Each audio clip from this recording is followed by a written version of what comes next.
दिन के lowest level पर पहुंचते हुए बाजार और 18,000 को तोड़ता हुआ निफ्टी और बैंक निफ्टी 40,000 के नीचे। आखिरी 1.5 घंटा बड़ा मुश्किल भरा। रिकवरी होगी या और फिसलेंगे? कहाँ होगी एक्सपायरी, ये तो समझ में आ रहा है, लेकिन क्या करें?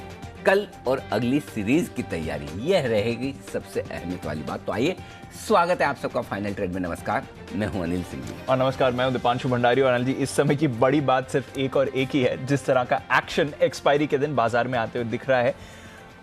परसेंटेज वाइज देखें सर, 1.5% नीचे है निफ्टी। पॉइंट वाइज देखें, 350 अंकों की गिरावट आ रही है। और पिछले कुछ दिनों का जो लो था, एकदम उसी लेवल पर बाजार आके सपोर्ट लेने की कोशिश। 1.5% नीचे निफ्टी। बैंक निफ्टी सर और भी ज्यादा गिरावट, 950 अंक फिसलकर अभी अभी 40,000 के स्तर के भी नीचे आया है। बिल्कुल दीप, डर था ये जी। और आज सुबह इसलिए कमेंट्री थोड़ी सी कॉशियस भी थी और थोड़ी कमजोरी की तरफ भी कि खरीदने में थोड़ा सा ध्यान रखना चाहिए, क्योंकि कल के सेशन में, परसों के सेशन में रिकवरी के बावजूद एफआईज की खरीदारी के आंकड़े नहीं आते हुए दिखे। हम ये कह रहे थे कि ये एक्सपायरी तक का मामला थोड़ा सा आपको समय निकालना है। और आपने ये भी कहा था कि हर ऊपरी स्तर पर आपको हल्का भी होना जरूरी है। करेक्ट, हाँ। वही, और टारगेट भी 350 375 के ही थे रिकवरी के, तो लगभग वहीं से मार्केट कल घूमा भी। बिल्कुल। परसों भी वहीं से घूमा है, तो एकदम परफेक्ट मार्केट है। खाली एक ही चिंता की बात है कि आपने जो लोज देखे थे 17,968 के 25 तारीख को, उसके थोड़ा नीचे गए। उस समय आपके 40,500 के आसपास के लोज थे, 40,150 बाद में बनाया। वो लोज के नीचे बैंक निफ्टी आता हुआ दिखा, तो थोड़े से अहम लेवल्स के नीचे बाजार ट्रेड करता हुआ दिख रहा है। लेकिन मैं ये फिर कहूँगा, सवाल एक और ये भी पूछना चाहिए कि अगर आज एक्सपायरी का दिन नहीं होता तो क्या ये इसके नीचे हम जाते हैं? सो अब आई डोंट नो। अब आप जब भी हम दोपहर के 2 बजे का शो का शुरुआत करते हैं, तो पिछले 4-5 दिनों से ऐसा हो रहा है कि मुझे बड़े इंपॉर्टेंट लेवल के आसपास बाजार मिलता है, तो फिर मेरे लिए कहना मुश्किल हो जाता है कि खराब है। अब लोग फिर कहते हैं कि आप आके जोश दिला देते हो, थोड़ा एनर्जी दे देते हो और थोड़ा मार्केट ऊपर आ जाता है। बट मैं क्या करूँ, जिस लेवल पे है, सो मेरा ये मानना है फिर से बेचने का लेवल नहीं है। बेचने का लेवल नहीं है। नहीं, मतलब ये इसको ऐसे देखिए कि निफ्टी अगर 25 तारीख का लो तोड़ रहा है, 17,950 के आसपास है, इसके नीचे आया है, तो एक्सपायरी वाला इफेक्ट 75-100 पॉइंट का निफ्टी का निकाल दे, तो आप अब भी उस लोस के आसपास है। मैं बहुत स्ट्रांगली और साफ साफ कहना चाहता हूँ, 17,850 17,950 शॉर्ट कवरिंग और खरीदारी की जगह है। होगी है तो है। नहीं, सही बात है सर, आप जो है। और ऐसा नहीं है दीप, लगातार मैं पिछले 5 दिनों से ऊपरी स्तरों पर हल्के होने की भी बात कर रहा हूँ कि पोजीशन कम रखिए, हल्के रहिए। जब जब रिकवरी मिले आपको देते रहना है। रिकवरी में और कॉन्फिडेंट भी नहीं होना है, बिल्कुल, है ना। ये ट्रेडिंग रिकवरी है। सो अब यहाँ पर बेचना नहीं है, यहाँ पर बेचना नहीं। फिर आने जी ऊपर, जब ऊपर आएगा तब देखेंगे कहाँ बेचना है। तो मेरा ये समझना है 17,850 17,950 निफ्टी पर सपोर्ट जोन है। बैंक निफ्टी थोड़ा सा और नीचे सपोर्ट है। बैंक निफ्टी पर इमीडिएट शायद जाना हो 39,300 39,400 के आसपास ज़्यादा स्ट्रॉन्ग सपोर्ट है, लेकिन उससे पहले हल्का सपोर्ट 39,900 का है, जिसके आसपास आप पहुंच चुके हैं। तो रुकना है तो यहाँ रुकेगा, यहाँ नहीं रुका तो 400-500 पॉइंट की जगह बैंक निफ्टी में खुलती है, क्योंकि बैंक निफ्टी भागा भी ज़्यादा है ना। तो बैंक निफ्टी को लेकर मैं एकदम कॉन्फिडेंटली नहीं कह सकता कि यहीं रुकेगा। रुकना चाहिए, लेकिन हो सकता है एक झटका नीचे का दे बैंक निफ्टी। लेकिन निफ्टी तो अपने सपोर्ट, अगर 101 पॉइंट निफ्टी निकलता है और 400-500 पॉइंट बैंक निफ्टी यहाँ से निकलता है, तो 100% बाय है। 100% बाय, 100% बाय। तो इसलिए डरिए मत। और अगर आपको खरीदने की हिम्मत नहीं है, खरीदने के पैसे नहीं है, खरीदने का मन नहीं, कोई बात नहीं, देखिए खाली। कोई ज़रूरी तो है नहीं कि मतलब सर पे कफन बांध के निकलेगा, हर दिन तो कुछ करके ही निकलेंगे। मतलब एक्सपायरी में तो और भी एक्सपायरी का दिन है, तो आज एक्सपायरी का प्रेशर थोड़ा एक्स्ट्रा है आपके लिए, कमजोरी के लिहाज से। हो सकता है कल से चीज़ें थोड़ी सामान्य होती दिखे। डाउ तो ठीक है ना? डाउ एकदम ठीक है सर, 30 पॉइंट ऊपर है। ठीक है, मतलब हरे में ही दिख रहा है, उतना भी काफ़ी है। बट ठीक है, डीप सपोर्ट लेवल के आसपास आ रहे हैं, चिंता की ज़्यादा बात नहीं। चलिए ठीक है। पुट कॉल रेशियो बताऊँ? हाँ, 0.78 लो है। लेकिन आज के पुट कॉल रेशियो का मैंने जिक्र इसलिए नहीं किया बहुत ज़्यादा, क्योंकि एक्सपायरी के दिन का पुट कॉल रेशियो है। ओवरसोल्ड तो है, लेकिन अब जैसे आज पोजीशन कटने के बाद जब कल सुबह आप नई सीरीज की शुरुआत करेंगे, तो जाहिर सी बात है कि ये 0.78 का पुट कॉल रेशियो भी आपको 1.15 1.2 से नीचे नहीं दिखेगा, क्योंकि आपके ऑप्शंस की काफ़ी पोजीशन कम हो जाएगी, इसलिए इसकी अहमियत कम है। लेकिन थोड़े ओवरसोल्ड हैं, तो मैं अब यहाँ से फ्रेश मंदी के बारे में या कमजोरी के बारे में तब सोचूंगा 17,850 के नीचे अगर निफ्टी बंद होता है तो। अंडरस्टूड सर, ठीक है। स्टॉक्स में कुछ ज़्यादा ही ओवरसोल्ड है इस समय सर, देखा है आपने? PNB, Tata chemicals, Adani enterprises, 17,850 39,500 दो आपके लिए लेवल्स आ गए क्लोजिंग बेसिस पर। 17,850, 39,500 ये इंपॉर्टेंट लेवल्स। ठीक है, यहाँ पर रखेंगे नजर। चलिए, स्टॉक स्पेसिफिक एक्शन भी है भरपूर, इसको भी बढ़ाएंगे आगे और हमारे एक्सपर्ट्स भी जुड़ने की तैयारी में हैं। आइए उससे पहले ये जो इतने सारे आज के नतीजे आए हैं उनके बारे में थोड़ा जान लेते हैं, और जो ढेरों नतीजे आने वाले हैं और साथ ही कुछ और अहम ट्रिगर्स जो हैं बाजार के, उस पर भी डालते हैं नजर मानसी और वरुण के साथ। मानसी, गुड आफ्टरनून, बताएं ट्रिगर्स के बारे में। Good afternoon Deepanshu. आज नतीजे तो अब भी कई सारे आने बाकी हैं। Indigo, M&M financial, Tata power, RBL bank, वायदा बाजार में इन कंपनियों के नंबर्स का इंतजार है। स्कैफलर इंडिया नतीजों के साथ स्टॉक स्प्लिट पर फैसला लेगी, इस बोर्ड मीट पर भी नजर है। अमारा राजा बैटरीज कंपनी के प्लान्स बंद करने की Andhra Pradesh pollution control board की अपील पर आंध्र प्रदेश हाईकोर्ट में सुनवाई होने जा रही है। GHCL फंड रेजिंग को लेकर बोर्ड बैठक है और इजी ट्रिप प्लानर्स अधिग्रहण के प्रस्ताव पर एक बोर्ड मीट होने जा रही है। US Q3 GDP के आंकड़े आने वाले हैं, इस पर भी नजर रहेगी। कल नई सीरीज की शुरुआत हो जाएगी और नतीजों की अगर बात करें, doctor Reddy's, BPCL, Shri cement, UPL Nifty में अपने नतीजे पेश करेंगे, तो अपोलो टायर्स, बंधन बैंक, गेल, वेदांता, वोल्टास, एक्साइड इंडस्ट्रीज और कई सारी कंपनियां वायदा बाजार में अपने नतीजे पेश करेंगी। नई सीरीज के साथ ही 8 स्टॉक्स वायदा बाजार में जुड़ने वाले हैं। Atul limited, Birla soft, Chambal fertilizer, first source solution, GSPL, Laurus lab, SBI cards और वर्लपूल इंडिया। इसके अलावा इंडिविजुअल स्टॉक्स और इंडेक्स के डेरिवेटिव कॉन्ट्रैक्ट के मार्केट लॉट्स में कल बदलाव होने जा रहा है, तो इस पर भी नजर रखिए। फिनो पेमेंट्स बैंक का IPO कल से लेकर 2 नवंबर के बीच खुलने वाला है। प्राइस बैंड जिसका 560 to 577 पर शेयर का तय किया गया है। टेलीकॉम सेक्टर पर कल फोकस रखे। टेलीकॉम ऑपरेटर्स को मोरेटोरियम पर जवाब देने की आखिरी तारीख है कल। वहीं BPCL नतीजों के साथ डिविडेंड पर बोर्ड मीट भी होने वाली है। SH केलकर शेयर बायबैक पर बोर्ड मीट करेगा। वहीं अक्षर कैम बोर्ड बैठक में बायबैक पर विचार होगा। सोवरिन गोल्ड बॉन्ड पहले ट्रांच के लिए अप्लाई करने की आखिरी तारीख होगी। कल का दिन ICICI लोम्बार्ड 4 रुपये प्रति शेयर के डिविडेंड दिए थे, एक्स डिविडेंड कल ट्रेड होता हुआ दिखेगा। वहीं 30 अक्टूबर यानी शनिवार के दिन रेन इंडस्ट्रीज की एक डिविडेंड को लेकर बोर्ड बैठक है। ओके, तो ये हैं आपके लिए ढेरों ट्रिगर्स आने वाले कुछ दिनों के लिए। आइए वरुण से जानते हैं कुछ नतीजे जो ऑलरेडी आ गए हैं और आज के कुछ खबरों वाले शेयर्स भी। वरुण, गुड आफ्टरनून, बताएं। डेफिनेटली गुड आफ्टरनून दीप। काफ़ी सारे नतीजे जो आए हैं दिन के दौरान, और छोटे फॉन्ट में 3 पेज है आज। अच्छा, हाँ। क्या बात है। तो बता देता हूँ नतीजे। सबसे पहले बजाज फिनसर्व यहाँ पे कंसोलिडेटेड मुनाफा जो है कंपनी का 986 करोड़ से बढ़ के करीब 1122 करोड़ पे आया है। इसके अलावा गुजरात गैस, यहाँ नतीजे थोड़े कमज़ोर है। मुनाफा जो है 475 करोड़ से घट के 250 करोड़ पे आया है। मार्जिन जो है 24% से घट के 11.7% पे आए हैं। वी गार्ड मुनाफा 52 करोड़ से बढ़ के 59 करोड़, मार्जिन 12% से घटकर 10.5%। जिंदल स्टेनलेस हिसार कंपनी का मुनाफा 169 करोड़ से बढ़ के 499 करोड़, मार्जिन जो है 13% से बढ़कर 15% के आसपास आए हैं। यूको बैंक मुनाफा 30 करोड़ से बढ़कर 205 करोड़। कंपनी के जो ग्रॉस NPA हैं वहाँ पे अगर आप देखेंगे तो 9.37% से घटकर 8.98% के आसपास आए हैं। प्रिज्म जॉनसन कंपनी का मुनाफा 27 करोड़ से बढ़ के करीब 29 करोड़ के आसपास आया है। हेस्टर बायो मुनाफा जो है 6.5 करोड़ से बढ़ के 10.5 करोड़। आवास फाइनेंशियल्स मुनाफा 66 करोड़ से बढ़ के करीब 92 करोड़ के आसपास आया है। और इन्फीबीम एवेन्यूज़ यहाँ पे मुनाफा जो है 9.4 करोड़ से बढ़ के 18.5 करोड़ पे आया है। तो ये वो कंपनियाँ हैं जिन्होंने अपने नतीजे घोषित किए हैं। इसके अलावा खबरें हैं फर्टिलाइज़र कंपनीज़ के लिए, और साथ ही साथ नोवार्टिस, सन फार्मा के लिए अच्छी खबर आई है दिन भर में। यहाँ पे स्वास्थ्य मंत्रालय ने ऑक्सीटोसिन API जो उसका इंपोर्ट है उसको मंजूरी दी है। कंपनियों को दवा सिर्फ एक्सपोर्ट करने के लिए मंजूरी जो है वो मिली है और सरकार ने इसका नोटिफिकेशन जारी कर दिया है। इसके अलावा ऑटो इंडस्ट्री के लिए बड़ी खबर आई है, खासकर Tata Motors, GNA XL, Ashok Leyland जैसी कंपनीज है, क्योंकि DGTR ने पूरी सनसेट रिव्यू क्लॉज जो है उसकी जाँच की है और चीन से आने वाले जो ट्रेलर एक्सेल्स है उनके ऊपर ड्यूटी जारी रखने की सिफारिश की गई है। तो इसका इम्पैक्ट खासकर GN XL जैसे काउंटर्स पे देखने मिला। इसके अलावा चीनी कंपनीज के लिए कुछ खबर आई है कि महाराष्ट्र में कई चीनी मिलों पर ED ने सर्च की कार्रवाई जो है वो की है। महाराष्ट्र स्टेट कोऑपरेटिव बैंक घोटाले के केस में कहीं ना कहीं ये एक्शन जो है वो लिया गया है। MTNL DOT का आर्टिकल ऑफ एसोसिएशन में बदलाव के निर्देश दिए गए हैं। लैंड मोनेटाइजेशन के लिए आर्टिकल ऑफ एसोसिएशन में बदलाव चाहता है DOT।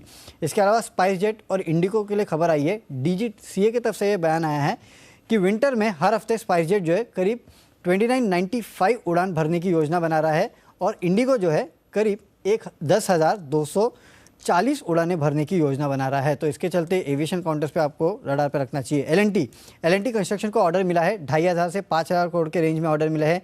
भारतीय एयरटेल जीएसटी रिफंड मामले में इस कंपनी को सुप्रीम कोर्ट से झटका लगा है। 920 करोड़ के रिफंड मामले में कंपनी के खिलाफ जो है वो फैसला आया है। सन फार्मा यहाँ कनाडा में एक दवा जो है वो इस कंपनी ने लॉन्च कर दी है। ब्लॉक डील हुई है हिंडाल्को में करीब 455.85 के भाव पे 3.3 लाख शेयर्स के बड़े सौदे हुए और पीएनबी आज यहाँ वैसे भी गिरावट है, करीब 2 करोड़ 8 लाख शेयर्स के बड़े सौदे जो है वो इस काउंटर में भी हुए हैं। 10% नीचे है पीएनबी। देखते हैं बड़ा एक्शन इस काउंटर में आपको बनते हुए दिख रहा है। तो ढेरों खबरों वाले शेयर्स हैं और मार्केट पर भी एक्शन आपको भरपूर आते हुए दिख रहा है। हमारे एक्सपर्ट्स भी जुड़ने के लिए तैयार। राकेश जी, कुणाल जी, वागले साहब, सुमित जी, मुदित जी और संदीप जैन साहब भी हैं हमारे साथ इस समय और एक्शन पैक्ड दोपहर के लिए हो जाइए तैयार। एक बार जरा पीएनबी पर ही राय ले लें क्योंकि इतनी भारी गिरावट है इस काउंटर में। अब क्या बनते हैं? 10% का निचला सर्किट वायदा कारोबार में तो एक बार टेस्ट कर चुका है। Sumit ji, good afternoon. जरा पीएनबी के चार्ट पर राय दें सर। Good afternoon Deepanshu. देखिए मार्केट्स में एक अच्छी करेक्शन देखने को मिल रही है, तो पीएनबी के अंदर भी दबाव है और पिछले 7 दिनों के लो टूटे हैं। तो मेरे को लगता है थोड़ा सा एक बार वेट करें, 40 के आसपास आने दे। 40 के आसपास स्टॉक के अंदर वापस से बाय बनेगा। अभी जो इमीडिएट रेंज बनी हुई की वो 40 रुपया 38 रुपया नीचे में और 46 रुपया 48 रुपया ऊपर में। तो लोअर लेवल्स पे फिर वापस से खरीदारी बनेगी 40 के आसपास। ओके, 40 के करीब खरीदारी के लेवल्स आएंगे आपके लिए। पीएनबी पर नजर रखें इस काउंटर पर। आइए चलते हैं वागले साहब के पास। पहला बिल्कुल क्लोजिंग शो का वागले का bundle.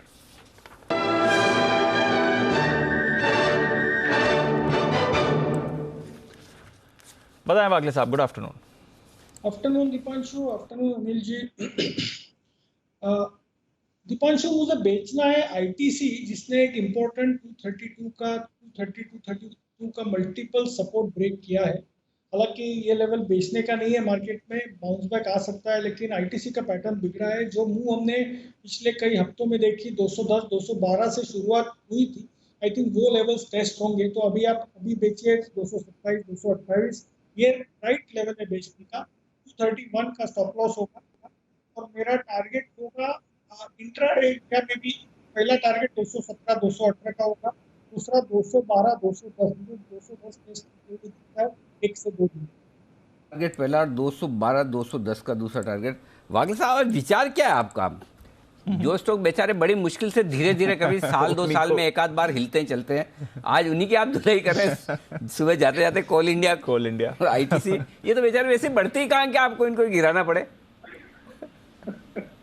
Anil ji, ITC actually मुझे बेचने के लिए आपकी परमिशन लेनी चाहिए। ना क्योंकि आपने ना आप तो मोड़े से इतना पूछे, बाकी तो आशीष जी तो वैसे डायरेक्टली देते हैं, इसलिए कोई वो तो देखिए मार्केट में हमेशा किसी भी स्टॉक पे 2 व्यू होते हैं तभी ट्रेड होता है। एक खरीद रहा है, एक बेचा है और उसी वक्त हो रहा है, तभी तो नहीं तो ऊपर का सर्किट या नीचे का सर्किट होगा, है ना। तो बिल्कुल आप सभी लोग अपनी अपनी राय देने के लिए बिल्कुल स्वतंत्र। ऐसा बिल्कुल भी नहीं कि अगर मुझे जो लग रहा है वो सबको लगना चाहिए, फिर तो मज़ा ही क्या है। तो बिल्कुल आपकी जो कॉल है वो सर आंखों पर। आईटीसी बिकवाली करने की राय वागले साहब की तरफ से 227 रुपये के आसपास है। 218 का पहला टारगेट रखें, 212 210 का दूसरा टारगेट रखें और 231 का लगाना होगा आपको स्टॉप लॉस। आइए मुदित जी के लिए बिगुल BTST का।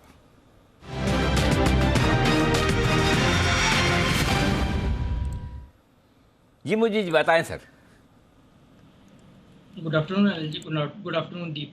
बिल्कुल देखिए, जिस तरह से सेटअप बन गया है मार्केट का, लग रहा है यहाँ से कुछ और सेलिंग प्रेशर देखने को मिल सकता है। तो मेरा ऐसा मानना है यहाँ पर एक स्टॉक जिसने फ्रेश ब्रेकडाउन दिया है, 100 डेमा का भी ब्रेकडाउन, नेक लाइन का भी ब्रेकडाउन, यहाँ से बड़ी करेक्शन के लिए स्टॉक तैयार हो चुका है। स्टॉक का नाम है मुथूट फाइनेंस। मुथूट फाइनेंस को यहाँ पर बेचने की सलाह दे रहे हैं। 1492 CMP है, यहाँ पर शॉर्ट करेंगे। पहला टारगेट यहाँ से बनेगा 1460 का। 1460 पे भी अगर कहीं भी नहीं समझा ये स्टॉक, 1440 रुपए तक की डाउनसाइड इस काउंटर में देखने को मिलेगी। जिस तरह से कंसोलिडेशन हो रहा था स्टॉक में, कंसोलिडेशन में एक हेड एंड शोल्डर पैटर्न बनाया, उसका ब्रेकडाउन देखने को मिला है। आज के सेशन में 100 डीमा के भी नीचे ये काउंटर फिसल गया है। चार्ट स्ट्रक्चरली पूरी तरह से वीक हो चुके हैं। रिस्क रिवार्ड रेशियो बड़ा फेवरेबल नजर आ रहा है। 1506 के एसएल्स है। मुथूट फाइनेंस को यहाँ पर शॉर्ट करने की सलाह है। 1440 रुपए तक की डाउनसाइड देखने को मिल सकती है।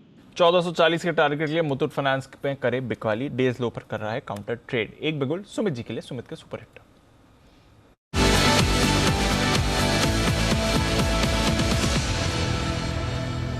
बताएं सुमित जी। दीपांशु, सेल वाला स्टॉक है। स्टॉक का भाव चल रहा है 886 880 रुपीज और फार्मा स्टॉक्स में लुपिन के अंदर ब्रेकडाउन है। लुपिन के अंदर मल्टीपल सपोर्ट ब्रेक हुए हैं। दिसंबर 2020 का लो अभी मैं देख रहा हूं ब्रेक हो रहा है और स्टॉक के अंदर एक अच्छा खासा सेल ऑफ देखने को मिला है आज। मेरे को लग रहा है कि लुपिन के अंदर यहां से और नीचे के लेवल देखने को मिल सकते हैं। जिस तरह का स्ट्रक्चर बना हुआ है, स्टॉक नीचे में 860 रुपए से लेके 850 रुपए तक का मूव दिखाना चाहिए। लुपिन के अंदर जब तक ऊपर में 900 910 के ऊपर क्लोजिंग नहीं आएगा तब तक इसके अंदर एक बार फ्रेश बाय नहीं करना है। फ्रेश बाय 900 910 के ऊपर ही बनेगा। यहाँ पे सीएमपी पे बिकवाली करें। नीचे के अंदर जो टारगेट बनेंगे 860 का पहला बनेगा, 850 का दूसरा बनेगा। मल्टीपल सपोर्ट ब्रेक हुआ है, 1 से 2 दिनों के अंदर ये टारगेट देखने को मिल सकता है। बिल्कुल, लुपिन नतीजों के बाद थोड़ा कमजोर रिएक्शन इस काउंटर पर भी आपको आते हुए दिख रहा है, तो गिरावट यहां पर हो रही है। विक्स, इंडिया विक्स, एक बार इस पर भी डाल देते हैं नजर। 8.5% ऊपर है ये विक्स। ऑफकोर्स एक्सपायरी के दिन आप जो वॉलेटाइल एक्शन देख रहे हैं उसका पूरा इम्पैक्ट विक्स पर भी आपको आते हुए दिख रहा है इस समय। नजर रखते हैं एक और स्टॉक जहां पर कमजोरी है।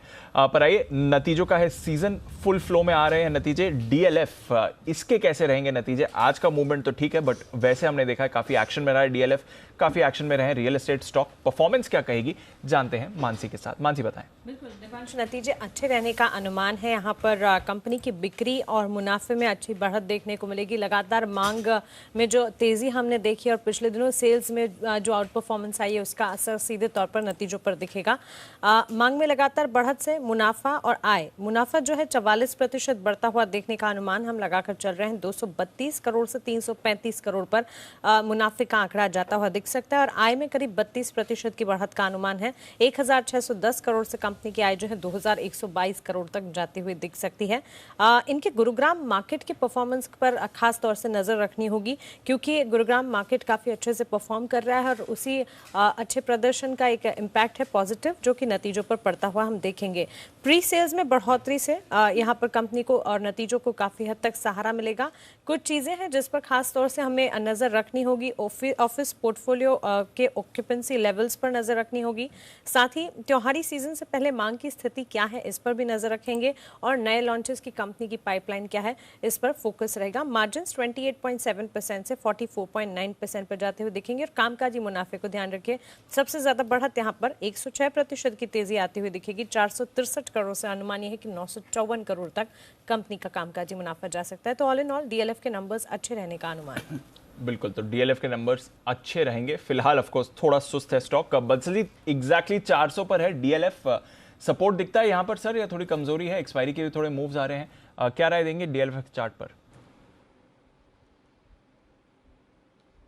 देखिए दिवांशु, एज ऑफ नाउ तो एक नेगेटिव क्रॉसओवर दिख रहा है। यहाँ पर एक स्टॉक के अंदर नेगेटिव क्रॉसओवर दिख रहा है और स्टॉक बाय जोन में आएगा 416 के ऊपर। 416 एक हर्ड बना हुआ है, तो एज ऑफ नाउ तो दीपांशु कोई खरीदारी के आप विचार नहीं है। थोड़ा सा वेट एंड वॉच करेंगे। 416 का लेवल आ जाए, 1-2 दिन बाद हो सकता है अगर नहीं गिरा तो लेवल नीचे की तरफ शिफ्ट होगा, तो खरीदारी के लिए रुकने का मन है। ओके, तो ये है आपके लिए डीएलएफ। देखते हैं किस तरह के नतीजे आते हैं इस बार। आज की वैसे गिरावट में काफ़ी सारे स्टॉक्स आपको अट्रैक्टिव लेवल्स पर भी मिल रहे हैं, तो अगर आप वैल्यू इन्वेस्टर हैं, लॉन्ग टर्म निवेशक हैं, तो फिर कुछ नज़र डालिए, क्योंकि बढ़िया एक्शन इन काउंटर्स में बन रहा है।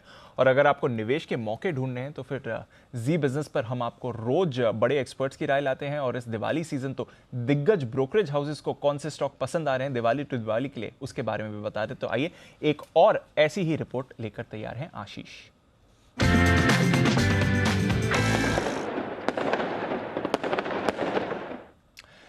बताएं आशीष, कौन सी ब्रोकरेज की रिपोर्ट्स हैं और कौन से स्टॉक पसंद है उन्हें? पांचों आईसीआईसीआई सिक्योरिटीज़ की फंडामेंटल दिवाली पिक्स है, जिन्हें अगले साल तक दिवाली तक जो है आप अपने रडार पर रख सकते हैं। पहला नाम आता है माइंडट्री का। आईटी स्टॉक्स इन्हें काफ़ी पसंद आ रहे हैं। ये कह रहे हैं कि जिस प्रकार से डील मोमेंटम इस पूरे स्पेस में देखने को मिल रहा है, लार्ज डील्स देखने को मिल रही है, तो एक बढ़िया ग्रोथ यहाँ पर देखने को मिलेगी। 5100 रुपये का लक्ष्य दिया, यानी करीब 13% की अपसाइड का जो है अनुमान लगाकर चल रहे हैं। एक और स्टॉक इन्हें पसंद आता है वो है आईसीआईसीआई सिक्योरिटीज़। यहाँ पर आपको खरीदारी करनी चाहिए, क्योंकि करीब एक तो थोड़ी सी मिस्टेक हो गई है मेरे साथ, है ना। ये एक्सिस सिक्योरिटीज की रिपोर्ट है, माफ कीजिएगा सारी। हाँ, ये एक्सिस सिक्योरिटीज के, इसके लिए थोड़ा मुझे याद है कि आईसीआईसीआई सिक्योरिटीज को रिकमेंड नहीं कर सकता है, माफ कीजिएगा। नहीं, लॉजिक सही लगा एकदम। देखो, गलती पूरी होने के पहले पकड़ में आए तो गलती नहीं। हाँ, इसको गलती नहीं मानेंगे, इसको भूल चूक लेनी देनी। बताइए, तो एक्सिस सिक्योरिटीज की सारी एक्सिस सिक्योरिटीज की रिपोर्ट है सर, बताइए। और आईसीआईसीआई सिक्योरिटीज ये स्टॉक इन्हें काफी पसंद आते हैं। कह रहे कि ट्रेडिंग वॉल्यूम के लिहाज से आप देखें तो इनका मार्केट शेयर करीब 9% का है।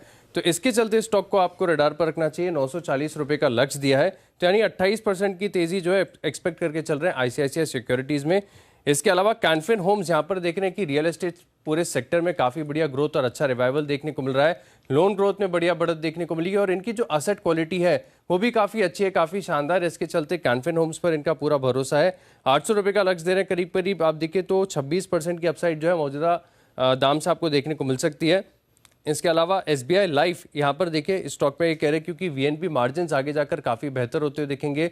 इसके चलते मान रहे कि आप मौजूदा भाव पर खरीदेंगे तो 16% की अपसाइड है, 1350 रुपये का लक्ष्य होगा। चोलामंडलम इन्वेस्टमेंट यहाँ पर देखिए 13% की अपसाइड देखने को मिलेगी। और अंत में साइंट, क्योंकि यहाँ पर भी देखिए आईटी स्टॉक्स पर इनका पूरा भरोसा बना हुआ है, जिसके चलते यहाँ पर इन्होंने खरीदारी की राय दी है करीब करीब 22% की अपसाइड के लिए। ओके, तो जरा नाम फिर से बताएं आशीष, एक बार इन स्टॉक्स पर नजर भी डाल देते हैं। एक तो आईसीआईसीआई सिक्योरिटीज है ऑफ कोर्स, और बिल्कुल, और दूसरा है माइंट्री है। पहला आईसीआईसीआई सिक्योरिटीज के बारे में आपको बता दिया। इसके अलावा कैनफिन होम्स है, यहाँ पर भी आपको नजर रखनी चाहिए। एसबीआई लाइफ, क्योंकि वीएनबी मार्जिन यहाँ पे काफी बढ़िया सुधार देखने को मिलेगा। चोलामंडलम इन्वेस्टमेंट है 690 रुपए के लक्ष्य के लिए, और साइंट यहाँ पर भी खरीदारी करनी चाहिए 1300 रुपए के लक्ष्य के लिए। तो मिड कैप आईटी पर इनका काफी सारा भरोसा है, बड़ा भरोसा है। बड़ा भरोसा मिड कैप आईटी पर आ रहा है। माइंट्री और साइंट जैसे काउंटर्स हैं। कैनफिन होम्स जहां पर हमने देखा है कि नतीजों के बाद थोड़ा करेक्शन आते हुए दिखा है, वहां पर भी आप नजर डाल सकते हैं। पर नजर डालिए मैरिको पर, क्योंकि इसके नतीजे आपकी स्क्रीन पर फ्लैश होते हुए इस समय दिख रहे हैं। मैरिको आय 1990 करोड़ से बढ़कर 2420 करोड़ की आई है। तो फर्स्ट कट पर आय में आप बढ़त आती हुई देख रहे हैं। हमने अनुमान लगाया था 2400 करोड़ का, तो एकदम अनुमान मुताबिक ही इनकी आय आती हुई दिखी है। 2400 करोड़ का अनुमान था, 2420 करोड़ की आय आपने आती हुई देखी है। तो करीब 21% का आय में आपने उछाल देखा है साल दर साल। अगर आप बात करें मुनाफा 273 करोड़ से बढ़कर 309 करोड़ का आते हुए देखा है। हमारा अनुमान 330 करोड़ का था, तो थोड़ा मुनाफा हल्का सा आप कह सकते हैं, लगभग अनुमान मुताबिक ही मान लीजिए, हल्का सा अनुमान से कम आते हुए दिखा है इनका मुनाफा। देखना पड़ेगा किस तरह की वॉल्यूम ग्रोथ कंपनी की तरफ से आती हुई दिखी है। मार्जिन्स इनके थोड़े बेहतर आते हुए दिख रहे हैं। अगर आप ओवरऑल बेसिस पर देखें तो थोड़े जो इनके मार्जिन्स हैं वो परफॉर्मेंस अनुमान से हल्की सी बेहतर आती हुई दिखी है, बट थोड़ा कॉन्ट्रैक्शन तो मार्जिन्स में भी आया ही है। मार्जिन्स में भी थोड़ा सा दबाव आप आते हुए देख ही रहे हैं। आइए एक बार राय ले लेते हैं मैरिको के चार्ट पर। कुणाल जी जरा चार्ट देखकर बताएं, 2% नीचे जिस तरह से बाकी काउंटर्स भी रिजल्ट्स पर रिएक्ट कर रहे हैं। मैरिको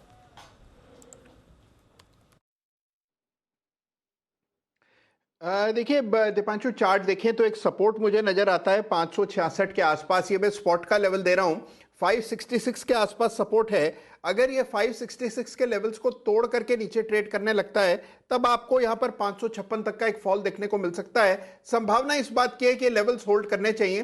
तो 565 अगर होल्ड करता है तो मुझे लगता है वापस से 576 580 के लेवल्स देखने को मिलेंगे। तो अगर आपके पास लॉन्ग पोजीशन है तो मुझे लगता है थोड़ा सा लिबरल स्टॉप लॉस रख करके होल्ड करने की राय। ओके, अगर आपके पास लॉन्ग पोजीशन है तो थोड़ा सा बड़ा स्टॉप लॉस करके इसे होल्ड किया जाए। बट चार्ट स्ट्रक्चर तो एटलीस्ट ठीक लग रहा है। थोड़ी कमजोरी ऑफ कोर्स नतीजों के बाद आपको आती हुई दिखेगी। इसके साथ ही हम देख रहे हैं इनका कामकाजी मुनाफा भी आपके लिए आते हुए दिखा है। थोड़ी बढ़त आपने कामकाजी मुनाफे में भी देखी। हमने अनुमान लगाया था कि कामकाजी मुनाफा 390 करोड़ से बढ़कर 450 करोड़ का इनका आ सकता है। तो उस फ्रंट पर अगर आप देखें 423 करोड़ का आया, तो थोड़ा डिसअपॉइंटमेंट कामकाजी मुनाफे में भी है। 450 करोड़ का हमारा अनुमान था, हल्की सी डिसअपॉइंटिंग है। तो ओवरऑल नंबर्स ठीक दिख रहे हैं, उतने अच्छे नहीं दिख रहे हैं जितना शायद बाजार ने अनुमान लगाया था, पर उतने खराब भी नहीं है जहां तक मैरिको का सवाल है। मार्जिन देखिए 19.6% से कम होकर 17.5% के आए हैं। हमारा अनुमान 18.7% का था। तो सर वही बात है, मार्जिन्स गिरे हैं और थोड़ा हमारे अनुमान से ज़्यादा गिरे हैं मैरिको का, इसलिए आप यहाँ पर रिएक्शन देख रहे हैं। जैन साहब कोई राय मैरिको पर, या जिस तरह से बाकी एफएमसीजीज में भी ये लगातार मार्जिन प्रेशर की बात बनती हुई दिख रही है सर? नहीं, मेरे हिसाब से तो घबराना नहीं चाहिए। और ठीक है, देखिए रॉ मटेरियल कॉस्ट बढ़ा और इनके भी देखिए एडिबल ऑयल्स में भी ये लोग हैं और वहां पे भी काफी तेजी आई थी और अब वापस से वहां पे करेक्शन आया। तो मुझे लगता है कि ये रेंज ऐसा है 550, 520, 25, ये जो रेंज है यहाँ पे अच्छा सपोर्ट मुझे लगता है कि ये स्टॉक लेगा। और मार्केट्स आज करेक्टेड भी है, इसीलिए भी थोड़ा बहुत एक नेगेटिव इंपैक्ट दिखता है। बट जब ऐसे मार्केट्स होते हैं तो वहां पे डिफेंसिव्स को ढूंढना चाहिए। डिफेंसिव्स में भी मुझे थोड़ा ज्यादा डिफेंसिव लगता है। तो डाबर, मैरिको, ये सारे स्टॉक्स काफी करेक्ट हुए हैं। तो इन स्टॉक्स में बिल्कुल बने रहना चाहिए और नीचे आए तो खरीदने की कोशिश करना चाहिए। रिजल्ट्स मुझे लगता है इन लाइन विद एक्सपेक्टेशंस है। मार्केट ने भी कोई बहुत ज़्यादा रिएक्ट इतने नेगेटिव मार्केट्स में भी नहीं किए। मंजूरी मिली खाली। ओके, तो ये है आपके लिए राय इस समय मैरिको पर। इस बीच खबर आती हुई दिख रही है इजी ट्रिप के लिए। इन्होंने एक एक्विजिशन करी है और अभी अभी कंपनी ने डिस्क्लोजर भी डाला। आज बोर्ड बैठक भी थी एक एक्विजिशन को लेकर। ये इजी ट्रिप की ट्रैविएट ये है एक B2B ट्रैवल मार्केट प्लेस है जिसकी इन्होंने एक्विजिशन करी है। टेक्नोलॉजी ड्रिवन प्लेटफॉर्म है। करीब 12 लाख होटल्स हैं इनके प्लेटफॉर्म पर जहां पर आप एक्शन देख रहे हैं। तो इजी ट्रिप एक एक्विजिशन करती हुई दिख रही है और ये ऑनलाइन बुकिंग मॉडल में आपको आती हुई दिख रही है। ट्रैवल से ही जुड़ी हुई स्पेस है। B2B होटल और हॉलिडे स्पेस में ये कंपनी काम करती है। करीब 5 साल पुरानी कंपनी है। इंडिया की ही कंपनी है। ट्रैविएट है कंपनी का नाम। ये कंपनी की तरफ से अपडेट आते हुए दिख रहा है। स्टॉक भी थोड़ा एक्शन में है इस समय। सुमित जी जरा चार्ट देखकर बताएं easy trip planner sir. Deepanshu, stock के अंदर पोजीशंस होल्ड कर सकते हैं। स्टॉक के अंदर एक गिरावट देखने के बाद लोअर लेवल्स पे सपोर्ट मिला है। स्टॉक के अंदर करेक्शन तभी देखने को मिलेगा जब ये स्टॉक नीचे के अंदर 450 का लेवल ब्रेक करेगा। जब तक 450 का लेवल ब्रेक नहीं होता तब तक पोजीशंस होल्ड करें। ऊपर में 490 से 500 का इमीडिएट हडल बनेगा और 490 से 500 का लेवल ऊपर में ब्रेक होता है तो इसमें फ्रेश बाइंग आएगी। फिर 550 से 570 तक का मूव देखने को मिल सकता है। फिलहाल पोजीशंस होल्ड करें और फ्रेश बाइंग 490 या 500 का लेवल ब्रेक होता है उसके बाद करें। ओके, तो ये है आपके लिए इजी ट्रिप की एक नई एक्विजिशन जिस पर कंपनी ने अभी अभी एक डिक्लेरेशन ज़्यादा है। ओके, नज़र रखते हैं कुछ और काउंटर्स जहां पर आप बढ़िया मूव की एक्सपेक्टेशन कर रहे हैं और आ भी रही है मूव आज। डॉक्टर लाल और मेट्रोपोलिस, जरा इन दोनों काउंटर्स पर रखिए नज़र क्योंकि बाजार के एक्शन के विपरीत हम दोनों इन स्टॉक्स पर एक्शन आते हुए देख रहे हैं। बल्कि डॉक्टर लाल 2-2.5% ऊपर है। मेट्रोपोलिस में भी अच्छी आपको बढ़त आती हुई दिख रही है। 3.5% ऊपर मेट्रोपोलिस का शेयर इस समय ट्रेड करते हुए दिख रहा है। डायग्नोस्टिक वाले फिर से चल पड़े। डायग्नोस्टिक वाले फिर से चल पड़े। अपोलो हॉस्पिटल चला कि नहीं? हाँ, ये भी ठीक है, फ्लैट है, नहीं गिरा हुआ भी अच्छा ही माना जाएगा आज के बाजार में। तो थोड़े हॉस्पिटल और डायग्नोस्टिक वाले लैब्स वाले जो शेयर हैं, हाँ देखो नीचे से ऊपर तो आया है, ये भी कोशिश कर रहा है। थोड़ी थोड़ी लगता है इस पूरी स्पेस में थोड़ी खरीदारी आ रही है ऐसा लग रहा है। ये स्टॉक रोटेशन ही माने ना, और कुछ तो नहीं मानना है इसमें। हाँ, और तो क्या मानेंगे मेरे ख्याल से वही। ओके, इस बीच एक मिनट कुछ टाटा मोटर्स, अच्छा राकेश जी कुछ कह रहे हैं, फिर उसके बाद टाटा मोटर्स की खबर भी बता दें। जी राकेश जी। अनिल जी, इन लैब वालों ने हमारी वो वार्तालाप सुन ली विटामिन की कमी और अनिल जी, और इसी के टेस्ट चल रहे हैं। अनिल जी मेरे पास भी आए हैं, मतलब कि कॉल कि आपकी आंखें पीली हो रही हैं अनिल जी। मैंने कहा भैया बिल्कुल फिट एंड फाइन है, कल ही कुणाल जी के साथ चाय भी पी है। तो अनिल जी इस तरीके की चीजें चल रही है, इसी बिजनेस सुन के मतलब कि ऐसा कौन है? मार्केटिंग चल रही है अनिल जी, इसलिए स्टॉक ऊपर है। बंसल जी ऐसा कौन है जो आपकी आंखों में आंखें डाल के देखता है? अनिल जी और कौन होगा अनिल जी, मेरी बेटर आप अनिल जी, मेरे पीछे लगी हुई है कि आंखें पीली हो रही है, लीवर का टेस्ट करवाओ अनिल जी। चलिए बंसल जी हमेशा स्वस्थ रहे, मुस्कुराते रहे। हमारी शुभकामनाएं, आपको किसी टेस्ट की जरूरत नहीं पड़ेगी, चिंता मत करो। इतनी दुआएं तो है हमारी आपके साथ में, चिंता ही कहाँ आते हैं। आप तो एकदम कल परसों ही कौन सा डाला जिम विम करते हुए अभी रिसेंटली इतना खतरनाक मतलब इतने इक्विपमेंट्स आसपास में देख के हमें तो टेंशन आ जाता है कि मतलब सारे वो होता है ना, जब हम सीए करते थे, पढ़ाई करते थे, तो इतनी सारी बुक्स देखते थे तो सब पता है कि इतनी सारी बुक्स मतलब ये सब पढ़नी है। वैसे इतने सारे इक्विपमेंट्स आप जिम में देखें तो आपको समझ में आता है कि ये सब करने पड़ेंगे, तो उसको देख के स्ट्रेस आ जाता है।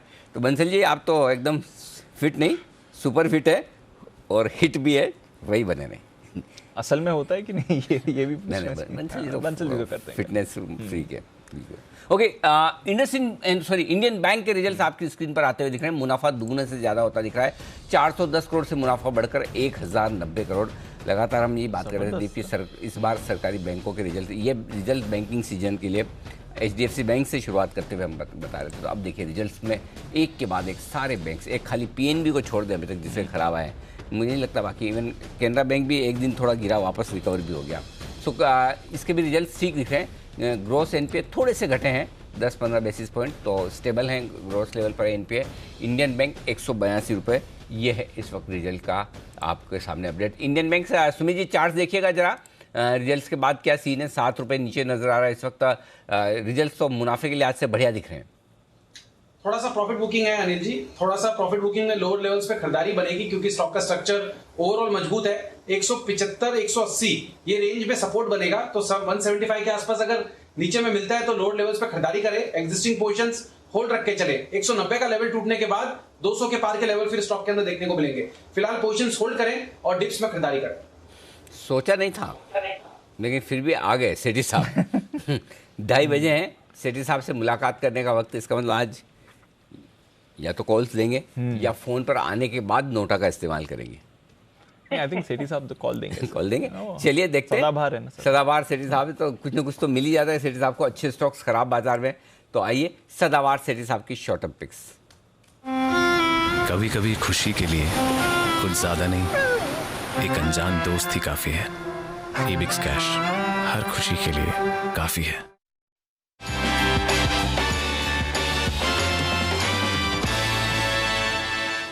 सेठी साहब स्वागत है आपका, बताएं सर क्या है इरादा आज?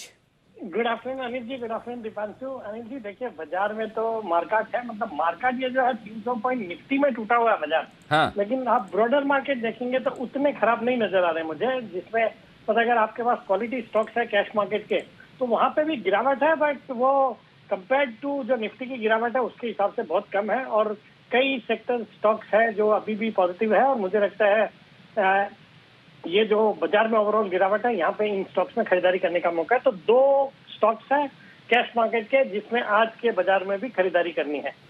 चलो बहुत बढ़िया। आज के खरीदारी का तो हमें पता ही है, शॉर्ट के लिए तो आप आते ही नहीं है।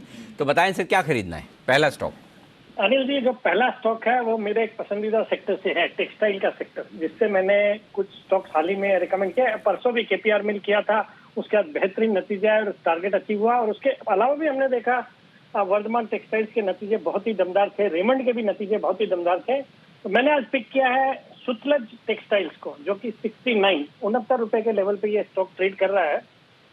एक बहुत ही दमदार क्वालिटी की टेक्सटाइल कंपनी है जो कि डॉक्टर के बिरला द्वारा प्रोमोटेड कंपनी है। एक जबरदस्त ऑर्डर बुक है, मार्की क्लाइंटेल इंटरनेशनल ब्रांड्स को कैटर करती है। ये कंपनी टेक्सटाइल्स में भी कॉटन यार्न, होम टेक्सटाइल्स जिसमें अपहोल्स्ट्री, कॉटन फैब्रिक्स ये सब बनाती है। बाकी फंडामेंटली एक सॉलिड कंपनी है। जून क्वार्टर में बहुत ही दमदार नतीजे थे। 20 करोड़ का पैट डिक्लेयर किया इस कंपनी ने, जो कि पिछले पूरे साल में सिर्फ 9 करोड़ का पैट था। और पिछले साल तो जून क्वार्टर में 38 करोड़ का नुकसान था, उसके सामने 20 करोड़ का पैट था। कर्ज भी कंपनी ने अपना कम किया है, जो 1.35 का डेट इक्विटी रेशियो था वो 0.82 हो गया। और बाकी टेक्सटाइल सेक्टर के जो भी नतीजे आ रहे हैं, ये जो सेक्टर है बहुत ही अच्छा कर रहा है। जिस तरीके से चाइना +1 की स्ट्रेटजी इंटरनेशनल ब्रांड्स ने अडॉप्ट करी है, फिर सरकार ने PLI इंसेंटिव स्कीम दी है। और बाकी अनिल जी प्रोमोटर्स की इसमें 63.9% की अच्छी खासी हिस्सेदारी है, कोई प्लेज नहीं है। Birla institute of technology and sciences bits वो इस कंपनी में 6.89% स्टेक ओन करती है। हिंदुस्तान टाइम्स इसमें 5.98% ओन करता है। मुझे लगता है ये स्टॉक आज के बाजार में खरीदना चाहिए और आने वाले कुछ ही दिनों में जब सेंटिमेंट ठीक होंगे तो मुझे लगता है 80 रुपए तक के लेवल डेफिनेटली आ सकते हैं। स्टॉप लॉस रखना है 65 रुपए का। रुपए के स्टॉप लॉस के साथ सतलज टेक्सटाइल्स में करें खरीदारी। आइए एक और स्टॉक है जो देने वाले हैं सेठी साहब, उससे पहले रिजल्ट्स कोरोमंडल इंटरनेशनल के रिजल्ट्स आते हुए दिख रहे हैं। अब ये वायदा कारोबार का शेयर ध्यान रखें, आजकल वायदा कारोबार के शेयर की लिस्ट अपडेट करने में गड़बड़ हो जाती है। बहुत सारे इतने नए नए आ रहे हैं, हर महीने आ जाते। कल भी 8 है। अभी तो याद करने में टाइम लगेगा कौन से 8 आए हैं। SBI कार्ड्स याद हो गया मेरे को, फर्स्ट सोर्स याद हो गया मेरे को, बिरला सॉफ्ट याद हुआ, वर्लपूल भी याद हुआ। ऐसा कर करके मुश्किल से 4-5 याद होते हैं। आइए कोरोमंडल, मुनाफा और आय दोनों बढ़िया। आय 4,611 करोड़ से बढ़कर 6,150 करोड़ की आय आती हुई दिखी है इस वक्त, और मुनाफा भी फर्स्ट क्लास बढ़ते हुए नजर आया। कुणाल जी जरा देखिए जरा चार्ट्स कोरोमंडल के। वायदा कारोबार का शेयर 2.5% नीचे घटा है, 590 करोड़ से घटकर 520 करोड़ आया। माफ कीजिएगा, मुनाफा घटा है थोड़ा।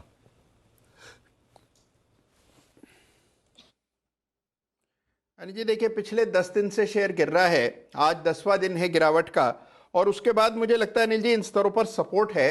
तो मेरी राय में अनिल जी अब फ्रेश बिकवाली नहीं करनी चाहिए। जिनके पास है बिल्कुल बने रहे, निचले स्तरों से मुझे लगता है पुल बैक बनेगा। बड़ा सपोर्ट है यहाँ पर 770 रुपए के आसपास, बड़ा सपोर्ट है 770 का। जब तक 770 ना टूट जाए तब तक अब अपनी पोजीशन एग्जिट ना करें, इंतजार करें। एक पुल बैक कम से कम स्टॉक में जरूर बनता हुआ दिखेगा, तो इन स्तरों पर होल्ड करने की राय। ओके, ये है आपके लिए राय। पुल बैक बनेगा, रिजल्ट्स पहले थोड़े कमजोर दिख रहे हैं, लेकिन चिंता न करें, थोड़ा इंतजार करें, अहम लेवल के नज़दीक है इस वक्त। मार्जिन्स भी घटे हैं, मुनाफा भी घटा है, तो रिजल्ट्स तो थोड़े कमज़ोर दिख रहे हैं, इसमें कोई डाउट नहीं। सेठी साहब ने तैयार, सतलज टेक्सटाइल सेठी साहब ने दिया है पहला स्टॉक। बताएं सर, दूसरा शेयर आपका? दूसरा स्टॉक भी अनिल जी एक अच्छी क्वालिटी की कंपनी है। स्टॉक का नाम है देवयानी इंटरनेशनल, जो कि अभी 119 रुपए के लेवल पे ट्रेड करता है। ये कंपनी भारत की one of the largest quick service restaurant chain है। ये इंटरनेशनल जो यम ब्रांड है उसकी फ्रेंचाइजी है, जिसके अंतर्गत पिज्जा हट के अराउंड 297 स्टोर्स है, KFC के 264 स्टोर्स, कोस्टा कॉफी के 44 स्टोर्स और टेको बेल के स्टोर्स है इनके। मतलब पूरे भारत में टोटल 655 स्टोर्स है अक्रॉस 165 सिटीज। इंटरनेशनली भी प्रेजेंट है, नेपाल और नाइजीरिया के लिए भी इनके पास फ्रेंचाइज है। इसके अलावा इनके खुद के अपने ब्रांड्स है, जैसे वांगो है, फूड स्ट्रीट है, मसाला ट्विस्ट। इस कंपनी का रिसेंटली माने अगस्त में IPO आया था 90 रुपए के लेवल्स पे, 116-17 टाइम का सब्सक्राइब हुआ था, जबरदस्त रेस्पॉन्स मिला। मुझे लगता है ये जो ओपनिंग अप थीम है, फिर अभी जो हाल ही में महाराष्ट्र में भी जो रेस्टोरेंट की टाइमिंग्स को बढ़ाया गया है, उन सब का फायदा इन सब स्टॉक्स में देखने को मिलेगा। और वैसे भी ये जो नए न्यू एज बिजनेसेस है उनमें काफी अच्छा इंटरेस्ट है लोगों का, तो मुझे लगता है ये स्टॉक शॉर्ट टर्म में अच्छा करना चाहिए। 130 का मेरा इसमें शॉर्ट टर्म में टारगेट है, 115 का स्टॉप लॉस रखना है। ओके, देवयानी इंटरनेशनल ये Jubilant food, Westlife development की तरह की एक और कंपनी जहां पर खरीदारी करने की राय सेठी साहब की तरफ से ये है। स्टॉक जो कर सकता है कमाल आगे चलते हुए। QSR और इनको सप्लाई करने वाले जो कंपनियां हैं उनमें भरपूर एक्शन नज़र आ रहा है इस वक्त। 130 के टारगेट के लिए करें खरीदारी, ये पूरा का पूरा एक्शन। सर मैरिको पर एक बार नज़र डाल देते हैं, क्योंकि एक तो वॉल्यूम ग्रोथ इनकी आई है, 8% की वॉल्यूम ग्रोथ आती हुई दिखी सर, थोड़ी अनुमान से कमज़ोर है, क्योंकि बाजार अनुमान 10% वॉल्यूम ग्रोथ का इनके साथ लगाकर चल रहा था। तो वॉल्यूम ग्रोथ से बाजार खुश नहीं है, और 8 से 9% की आई है, 11% की वॉल्यूम ग्रोथ थी, तो थोड़ी वॉल्यूम ग्रोथ सॉफ्टर साइड पर है। बट मोर इंपॉर्टेंटली सर, इन्होंने जो एक आउटलुक दिया है उस पर बाजार खुश नहीं होगा। कह रहे हैं कि एक तो रॉ मटेरियल कॉस्ट में परेशानी है, वरुण बोल रहे थे कोपरा प्राइजेस करेक्ट हुए हैं, कोपरा प्राइजेस से इन्हें परेशानी नहीं है, ये कंपनी भी मान रही है, पर क्योंकि कच्चे तेल के दाम ऊपर गए हैं, एडिबल ऑयल प्राइसेस जो हम भी रोज हाईलाइट कर रहे हैं काफी ऊपर गए हैं, वहां से इन्हें प्रॉब्लम आ रही है। तो ये कह रहे हैं कि ग्रॉस मार्जिन पर साल दर साल के बेसिस पर अगर आप Q3 देखेंगे तो प्रेशर आते हुए दिखेगा, और हायर कॉस्ट्स की वजह से फिर मुनाफे पर भी असर आ सकता है। तो ये भी कह रहे हैं कि बॉटम लाइन पर ज्यादा अच्छी ग्रोथ नहीं आती हुई दिखेगी कंपनी। मतलब ये अगले तिमाही के लिए भी खराब, जो करंट क्वार्टर जो चल रहा है उसके लिए कह रहे हैं। तो वॉल्यूम ग्रोथ कमजोर है, मार्जिन्स पर भी दबाव रह सकता है, और जो प्राइसेस बढ़े उसका इम्पैक्ट आएगा। तो अगले क्वार्टर ये पहली, मतलब मेरे ख्याल से ये पहला ही कंपनी है जो इस तरह की वार्निंग काइंड दे रही है। यस सर, है ना। अभी तक क्लियरली कह रही है कि मार्जिन और प्रॉफिट पर प्रेशर है। क्योंकि अभी तक जितने मैनेजमेंट से हमने बात की सब यही कह रहे हैं कि हम पास ऑन करेंगे, पर जैसे एशियन पेंट्स था जी, भले आप ऐसे डायरेक्टली कंपेयर ना कर पाए, लेकिन उन्होंने प्राइस हाइक ले लिया नवंबर के मिड से। बाकी FMCG कंपनियों में भी कहीं ऐसा नहीं आया कि सुनने में आया कि वो बड़े परेशान है मार्जिन को लेकर, लेकिन ये मैरिको पहली कंपनी है जो ये कह रही कि नहीं, मार्जिन ग्रोथ, मार्जिन्स पर और प्रॉफिट पर दबाव आ सकता है। ये थोड़ी चिंता की बात हो सकती है। मैरिको एक बार देखें जरा कितना नीचे है, आज 2.5% नीचे, कल संभावनाएं फिर बनती है ब्रोकरेजेस के डाउनग्रेड आने की। बिल्कुल मैरिको की चार्ट्स पर एक बार राय ली जाए जरा हमारे एक्सपर्ट से, कि देखते हैं मैरिको की चार्ट्स कैसे दिख रहे हैं। मुदित जी देखिए जरा। देखिए चार्ट्स पर कोई बहुत बड़ी करेक्शन नजर नहीं आ रही। 550 जब तक ये काउंटर होल्ड करता है तब तक हमें लगता है एक बढ़िया पुलबैक यहाँ से देखने को मिल सकता है। तो नया फ्रेश लॉन्ग करने की तो सलाह नहीं दे रहे हैं, जहां पर अगर किसी के पास भी पोजीशन है 550 के SL से होल्ड करके चलिए, बाउंस बैक में लग रहा है 575 से 580 तक के अपसाइड मूव इस काउंटर में नजर आएंगे। होल्ड करने की सलाह है 550 के SL के साथ। ओके, तो ये है आपके लिए मैरिको, इस पर आप रखें नजर। आइए बाजार पर क्या करना है, एक्सपायरी के समय कौन से इंपॉर्टेंट लेवल्स हैं, अब आज जानते हैं अनिल जी के साथ मार्केट स्ट्रैटेजी में।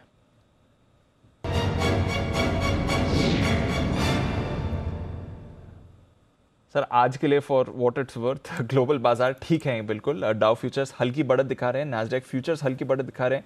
यूरोप में मिला जुला कारोबार है, पर कोई बड़ी मूव इधर तरफ नहीं है। 1/4% ऊपर या नीचे का एक्शन दिखेगा। एशिया जरूर कमजोर था, जापान 1% नीचे था, चीन 1.25% गिरा था, बट ग्लोबल बाजारों से उतने कोई कमजोर संकेत नहीं है, बल्कि कच्चा तेल के दाम तो गिर कर ही आए, तो थोड़ी राहत वहां से है। क्या करना है सर? ग्लोबल की वजह से हम गिरे भी नहीं दीप। देखिए हम गिरे तो अपनी वजह से ही, जो कि एफआईएस की बिकवाली का बड़ा रीजन है। दूसरा हमारे यहाँ थोड़ा एक्सपायरी का प्रेशर, और तीसरा थोड़े थोड़े कमज़ोर नतीजे कुछ कुछ कंपनियों के, जहाँ पर उस होता क्या है, एक कमज़ोर नतीजा देता है वो उसकी पिटाई होती है, फिर वो आसपास वाले 4 स्टॉक को ख़राब करता है। वैसा हाल है, तो है ना। तो ये 3 कारण हैं जिसकी वजह से आज हम कमज़ोर हैं, और इसलिए ग्लोबल मार्केट्स का बहुत ज़्यादा फ़र्क पड़ना नहीं है।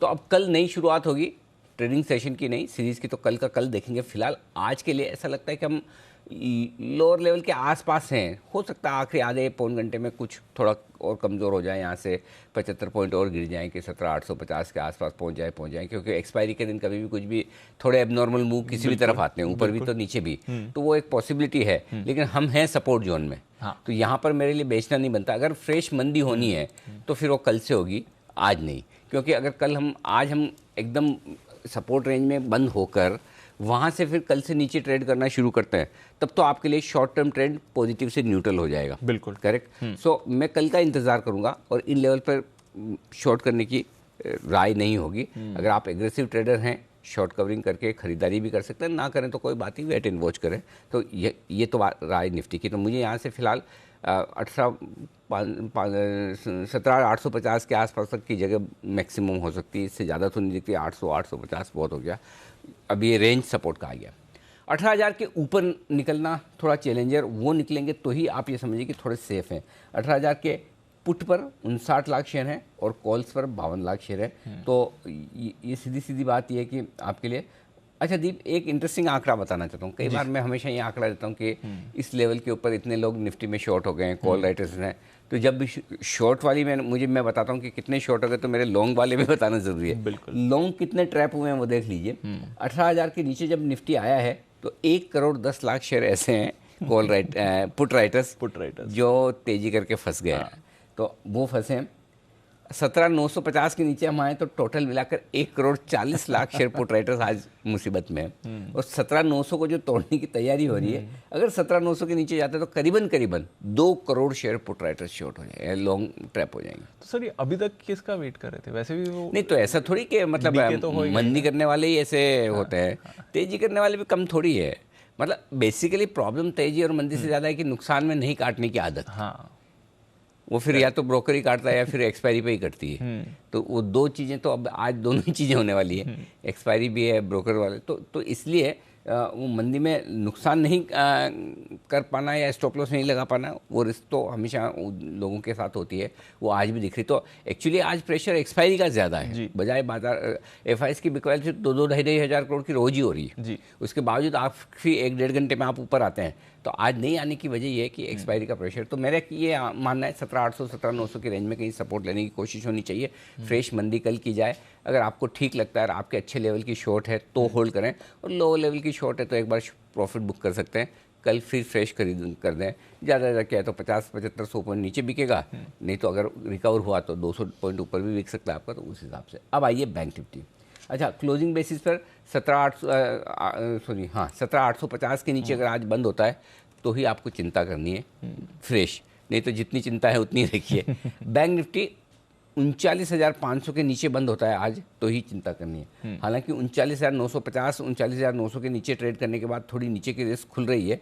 एक बार 39,500-600 की रेंज में आ सकता है बैंक निफ्टी, वहाँ पर सपोर्ट लेना चाहिए। तो बैंक निफ्टी में 250-300 पॉइंट की जगह और खुली है अभी, तो और गिरने की हाँ जगह है 250। अगर निफ्टी में 75-100 पॉइंट की जगह है तो बैंक निफ्टी में भी 250-300 पॉइंट की जगह नीचे की है। और वो होने पर वो अब कब होता है नहीं होता है ये कहना मुश्किल है। मार्केट ओवरसोल्ड है, इसमें कोई डाउट नहीं है, लेकिन ओवरसोल्ड मार्केट भी नॉर्मल डेज में अलग होता है, एक्सपायरी के दिन अलग होता है। तो एक्सपायरी के लिहाज से थोड़ा सा अगला 1-1.5 घंटा आपको शांति से निकाल देना, बाकी देखेंगे। 17,900 पे आ गया।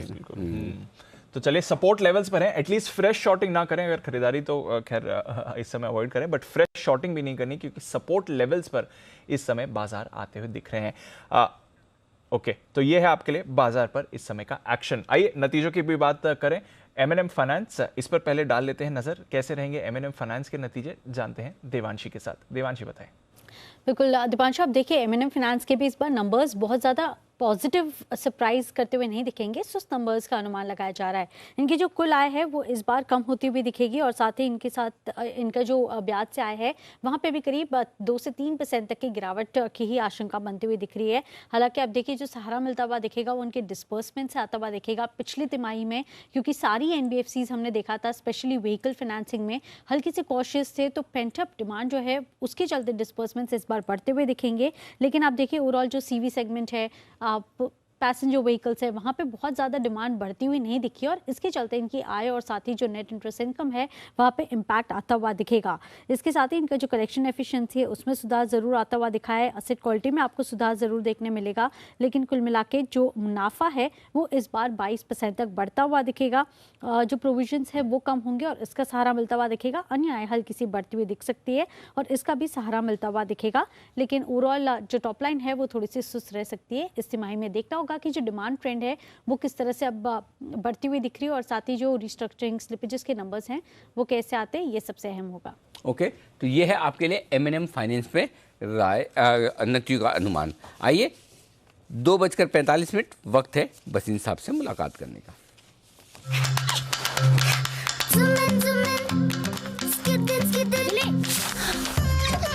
एबिक्स कैश हर खुशी के लिए काफी है।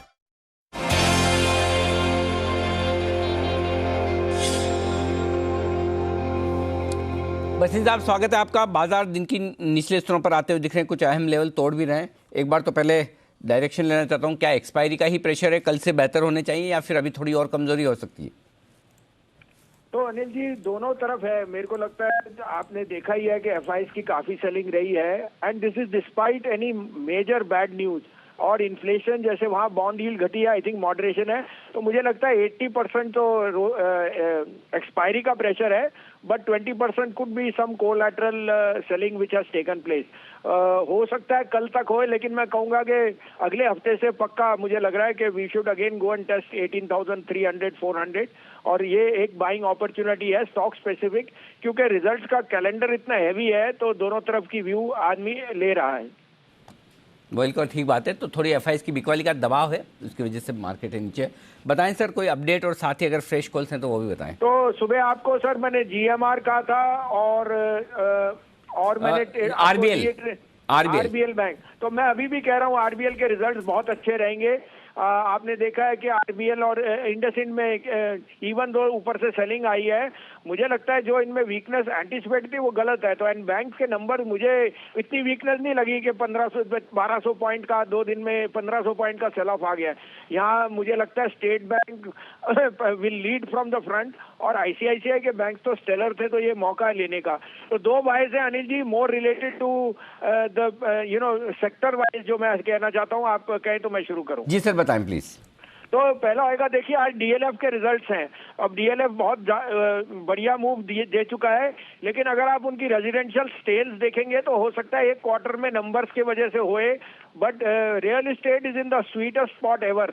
उनकी जितनी यहाँ गुड़गांव में मैं रहता हूँ तो मैं बोल सकता हूँ कि कमर्शियल स्पेस है वहाँ बहुत स्ट्रॉन्ग ट्रैक्शन है। तो 295-96 है, इसमें 385 का स्टॉप लॉस रखिए, 420 का टारगेट।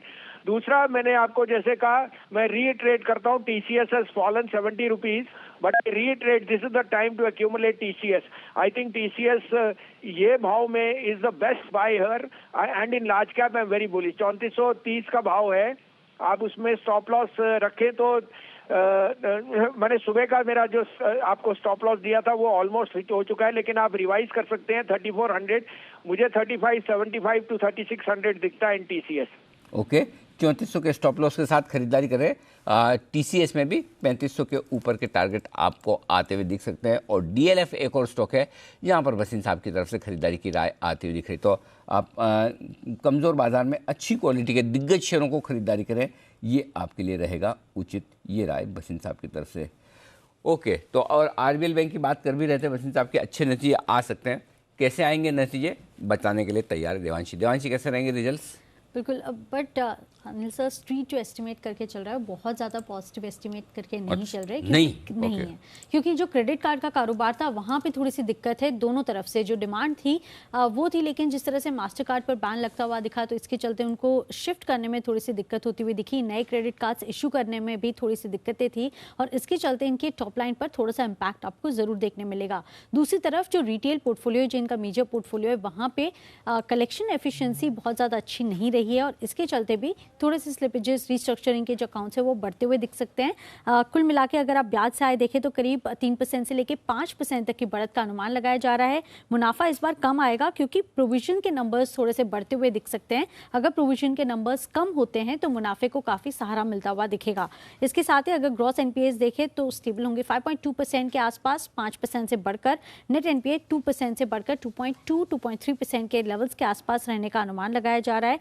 देखना होगा कि इस बार जो एमएफआई अकाउंट्स हैं और साथ ही इनके जो क्रेडिट कार्ड्स की डिमांड है वो किस तरह से है, शिफ्ट करने के बाद अब उनकी जो जिस तरह से सप्लाई कर रहे हैं क्रेडिट कार्ड्स वो कितने ज़्यादा बढ़ते हुए दिख रहे हैं, मार्केट शेयर किस तरह से आता हुआ दिख रहा है रिटेल पोर्टफोलियो में, इन सब पर नजर रहेगी। लेकिन बहुत ज़्यादा शानदार नंबर्स का एस्टीमेट जो है वो मार्केट कर लेके नहीं चल रहा है। ओके, आरबीएल बैंक पे बहुत ज़्यादा अच्छे नंबर्स नहीं आएंगे और ऐसे में अगर थोड़े भी अच्छे आ गए तो काफ़ी पॉजिटिव। प्रोविजंस अगर कम हो जाते हैं तो डायरेक्टली उनका मुनाफा जंप करता हुआ दिख सकता है। ओके, आइए एक बार जल्दी से आरबीएल बैंक के चार्ट्स पर राय ले लें। श्रीकांत चौहान साहब भी हमारे साथ हैं कोटक सिक्योरिटीज से। श्रीकांत जी स्वागत है आपका भी, बताएं सर आरबीएल बैंक।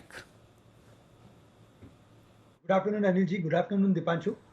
देखिए वैसे बैंक्स में हमने काफ़ी अच्छी तेज़ी देखी है और इनफैक्ट आरबीएल बैंक में भी हमने काफ़ी अच्छा पुल बैक देखा है। लेकिन अगर आप इसके एक ब्रॉडर पैटर्न को देखेंगे तो हमेशा एक बात समझ में आती है कि इसमें लोअर टॉप लोअर बॉटम की फॉर्मेशन बन रहा है और इसी वजह से स्टॉक हमेशा एक प्रेशर में रहता है।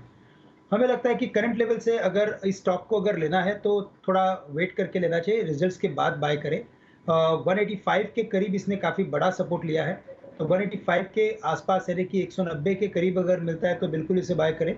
185 का स्टॉप लॉस रखें और जो ऊपरी लेवल्स है वो 220 से लेकर 225 के हो सकते हैं। लेकिन हमें लगता है कि अनिल जी ये मार्केट में जितने स्टॉक करेक्ट हुए हैं उसमें अगर आप स्टेट बैंक के ऊपर फोकस करते हो तो रिजल्ट के पहले मुझे लगता है कि ये काफ़ी एक शानदार खरीदारी हो सकती है और यहाँ पे हमें लगता है कि ये स्टॉक 550 से लेकर 560 के लेवल्स दिखा सकता है। तो आरबीएल बैंक अगर काफ़ी लंबा अगर नज़रिया हो तो बिल्कुल बाय करें, लेकिन अगर वेरी शॉर्ट टर्म अगर व्यू रखना है यहाँ से एक आध हफ्ते का तो आप स्टेट बैंक को करंट लेवल से भी खरीद सकते हैं। ओके, तो एसबीआई पर ज़्यादा भरोसा है, आरबीएल पर भी रखनी है नज़र, पर नज़र थोड़ी बाजार पर इस समय रखिए क्योंकि काफ़ी ख़राब स्थिति इस समय बाजार की बनती हुई दिख रही है। लगभग अब 3% की फॉल आपको बैंक निफ्टी पर आती हुई दिखेगी। तो जो बल्क ऑफ गिरावट है या बल्क ऑफ प्रेशर आप कह सकते हैं बाजार का इस समय, वो बैंक निफ्टी पर आपको आते हुए दिख रहा है। 1150 पॉइंट्स की इस समय आपको वीकनेस दिखेगी और 10% के सर्किट के बाद पीएनबी और फिसलते हुए दिख रहा है। अब आप देख रहे हैं कि और कमजोरी आ रही है, करीब 11% नीचे है पीएनबी। दीपक नाइट्राइट एक और काउंटर, वागले साहब मुझे याद है इसकी गिरावट आपने भी पकड़ी थी और नतीजों के बाद और फिसला है दीपक नाइट्राइट, अब 7.5% गिर चुका है आज के लिए वागले साहब। बट अब अगले सपोर्ट लेवल्स बताएं इस पर और प्रेशर देखते हैं सर, क्योंकि 3000 से वन वे फॉल आई है दीपक नाइट्राइट में। दीपांशु, एक बहुत ही खराब बात यह हुई है कि 2300 का लेवल जो एक मल्टीपल सपोर्ट है 2300, 2310, 2315, वो आज कन्विंसिंगली ब्रेक हुआ है। तो अगर ये करंट लेवल के आसपास क्लोज हो जाता है तो थोड़ी डाउन साइड खुलती है। मुझे लगता है ये 2100 तक जा सकता है, तो बाय करने की जल्दी नहीं करनी चाहिए। अगर लेना भी है तो नीचे के लेवल पे 2100, 2150 ये रेंज में लेना चाहिए और इसमें स्ट्रेंथ तभी आएगी जब ये 2320 के ऊपर बंद होगा। ओके, तो 2320 के ऊपर ही इसमें स्ट्रेंथ आएगी, तब तक इस पर कन्विक्शन नहीं है। आइए एक कॉल सुमित जी के लिए, सुमित का सुपरहिट।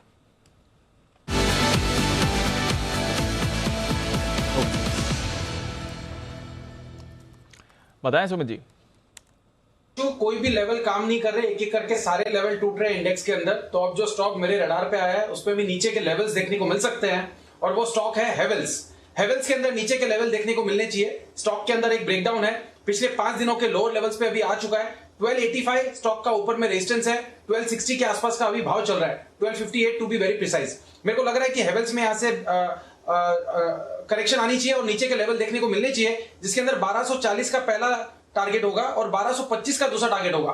तो हेवेल्स में बिकवाली करें 1285 के स्टॉप लॉस से 1240 और 1225 ये दो टारगेट नीचे में देखने को मिल सकता है।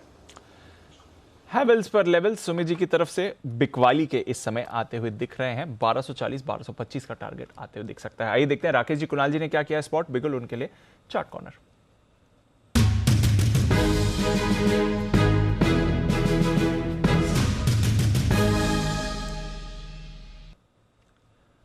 बताएं सर। दीपांशु, हमने स्पॉट करा है फार्मा स्पेस से बिकवाली का स्टॉक, और स्टॉक है हमारा सन फार्मा। सन फार्मा के अंदर देखें तो टेक्निकल चार्ट पर एक नीट क्लियर ब्रेकडाउन है, एक नेगेटिव क्रॉसओवर बोथ लीडिंग और लैगिंग इंडिकेटर्स पे देखने को मिल रहा है। ओवर टू कुणाल जी।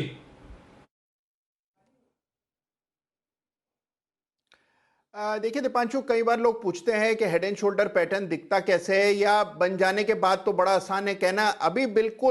अभी अगर आप चार्ट खोलकर देखें सन फार्मा का, तो आपको इसमें हेड एंड शोल्डर पैटर्न बनता हुआ दिखेगा। ब्रेकडाउन आता हुआ दिख रहा है, ब्रेकडाउन हुआ है 810 रुपए के नीचे। हेड एंड शोल्डर का टारगेट निकालते हैं तो कुछ 775 रुपए का निकलता है, तो एक बड़े फॉल के लिए सन फार्मा तैयार हो रहा है। शॉर्ट करके चलें। यहां पर जो स्टॉप लॉस है वो 812 के आसपास रखा जाना चाहिए। मुश्किल से 6-7 रुपए का एक छोटा स्टॉप लॉस रखकर शॉर्ट करें। 812 का स्टॉप लॉस होगा। पहला टारगेट है 780 का, दूसरा इवेंचुअल टारगेट है 770 रुपए का। तो 770 के टारगेट के लिए सन फार्मा में बिकवाली करें। तो ये मतलब जो हेड एंड शोल्डर पैटर्न की आप बात कर रहे हैं कुणाल जी, ये इस पे जो भी आपका कॉल आता है, ये पहले तो ये बताओ, ये बाय कॉल आता है कि सेल कॉल आता है इसमें? सेल कॉल है नहीं जी, head and shoulder bearish pattern है। अच्छा हेड एंड शोल्डर में बेरिश भी हो सकता है, बुलिश भी हो सकता है, दोनों हो सकता है। नहीं Anil ji, inverse head and shoulder से बुलिश ट्रेड आएगा। हाँ। और हेड एंड शोल्डर से बेरिश ट्रेड आएगा। नहीं सीखने देंगे हमारे को। मैं बहुत कोशिश कर रहा हूँ लेकिन नहीं सीखने देंगे। अच्छा ये बताइए कि ये पैटर्न बनने के पहले कॉल आता है कि मतलब अंदाज लगाने के ये हेड एंड शोल्डर पैटर्न बनेगा, या बनने के बाद आता है? नहीं अनिल जी, हम प्रीएम्प्ट नहीं करते हैं। मैं और Rakesh ji as a matter of policy preempt नहीं करते हैं। पैटर्न जब पूरा मुकम्मल हो जाता है, सामने दिख रहा होता है, तब अनिल जी हम लोग बटन दबाते हैं। अच्छा ओके, तो इसका मतलब, और उसके बाद क्या होता है फिर? फिर अनिल जी आमतौर पर पैटर्न अपना असर दिखाता है। अनिल जी पैटर्न की बड़ी जबरदस्त ताकत है। अच्छा सुमित जी ठीक कह रहे, कुणाल जी ठीक कह रहे? हाँ नहीं जी बिल्कुल ठीक कह रहे हैं। पैटर्न का ब्रेकआउट आने के बाद ही ट्रेड लेना चाहिए। हाँ। जब तक पैटर्न ब्रेकआउट नहीं आता है तब तक वेट करना चाहिए, वरना बहुत बार क्या होता है प्रीएम करने के चक्कर में स्टॉक अपना सपोर्ट और रेजिस्टेंस को टेस्ट करके वापस घूम जाता है। आप तो ट्रेड लो ना लो, आप इनके वोट जरूर ले लो। मुझे पता है, मैंने सवाल पूछते मुझे समझ में आ गया, मैंने गलत आदमी से पूछ लिया। ये तो नाम बोलेंगे ही नहीं। मेरे प्यारे देशवासियों वाला मामला है इनका तो। चलिए बढ़िया है, ठीक है। तो हेड एंड शोल्डर का पैटर्न बन गया है और सन फार्मा में गिरावट 780-770 तक के टारगेट के लिए आने की तैयारी में है। वाकई में दिन के लो पॉइंट पर है और 39,500 के आसपास आ गया है बैंक निफ्टी। 39,900 के नीचे 400-500 की जगह जो बनी थी 2:30 बजे हम स्ट्रेटजी आप कह भी रहे थे बनेगी, लगभग वहाँ गया और 17,850 के आसपास लगभग निफ्टी भी पहुँचता हुआ दिखा। तो अपने सारे टारगेट्स आज वो अभी यही सुमित जी कह रहे थे, जो टारगेट्स हैं सब हासिल करने इनको आज ही, तो हासिल करने की तैयारी में। आज जो ऑल सेलर सेटिस्फाइड वाली खबर होगी। हाँ, all buyer satisfied, put buyers. हाँ, ऑल बायर सेटिस्फाइड, जिनको खरीदा, जो बेच रहे थे वो भी। बिल्कुल जबरदस्त एक्शन है, इसमें कोई डाउट ही नहीं है। तगड़ा एक्शन होता हुआ दिख रहा है। और इसके साथ साथ कुछ रिजल्ट्स के लिहाज से एक बेहद इंटरेस्टिंग रिजल्ट बाजार बंद होने के बाद आज आने वाला है। और स्पेशली कल आपने टोरेंट पावर के रिजल्ट देखे, उसके बाद ये ज़रूरी है जानना कि टाटा पावर के रिजल्ट्स आज कैसे आएंगे। वरुण बताइए। डेफिनेटली अनिल जी, ग्रोथ अच्छी रहेगी, मार्जिन्स कमज़ोर रहेंगे। अब वो टोरेंट पावर में ऐसा था ना कि वहाँ तो मार्जिन्स भी सुधर गए थे, लेकिन यहाँ मार्जिन्स कमज़ोर रहेंगे और खासकर कोयले के जो दाम बढ़े, और ये कंपनी तो कोयला इंपोर्ट भी करती है अपने यूएमपीपी के लिए, तो उसका इम्पैक्ट है देखने मिलेगा। और हाल ही में जो कोयले की शॉर्टेज हुई थी उसके चलते जो रेट्स बढ़ाए थे उसका इम्पैक्ट शायद आपको आने वाले क्वार्टर्स में देखने मिले। जो नए डिस्कॉम्स का इंटीग्रेशन किया है, जो ब्याज में लगातार गिरावट आ रही है, उससे कंपनी के मार्जिन को जरूर सहारा मिलेगा, लेकिन इतना नहीं मिलेगा कि मार्जिन सस्टेन कर पाए। रेवेन्यूज जो है वो करीब 20% के आसपास बढ़ेंगे, 9,932 करोड़ के आसपास आएंगे। मार्जिन जो है 24.1% से गिर के 21.9% के आसपास आने वाले हैं, यानी करीब 2-3% के आसपास मार्जिन गिर सकते हैं। और कंपनी का जो मुनाफा है वो करीब 46% बढ़ेगा, 280 करोड़ से बढ़ के करीब 410 करोड़ के आसपास आएगा। काफ़ी सारे फैक्टर्स हैं जो कि मार्जिन को इम्पैक्ट करेंगे। उसमें एक ये भी है कि हाल ही में उड़ीसा में जो साइक्लोन आया था गुलाब, उसके चलते जो डिस्ट्रीब्यूशन कारोबार है उस पर इम्पैक्ट हुआ था, तो इसका असर भी जो है कंपनी के आपको नतीजों पे देखने मिलेगा। तो ग्रोथ अच्छी, मार्जिन्स पे दबाव। ओके, तो ग्रोथ अच्छी पर मार्जिन्स पर दबाव इस बार की स्टोरी सभी स्टॉक्स के साथ यही होती हुई दिख रही है।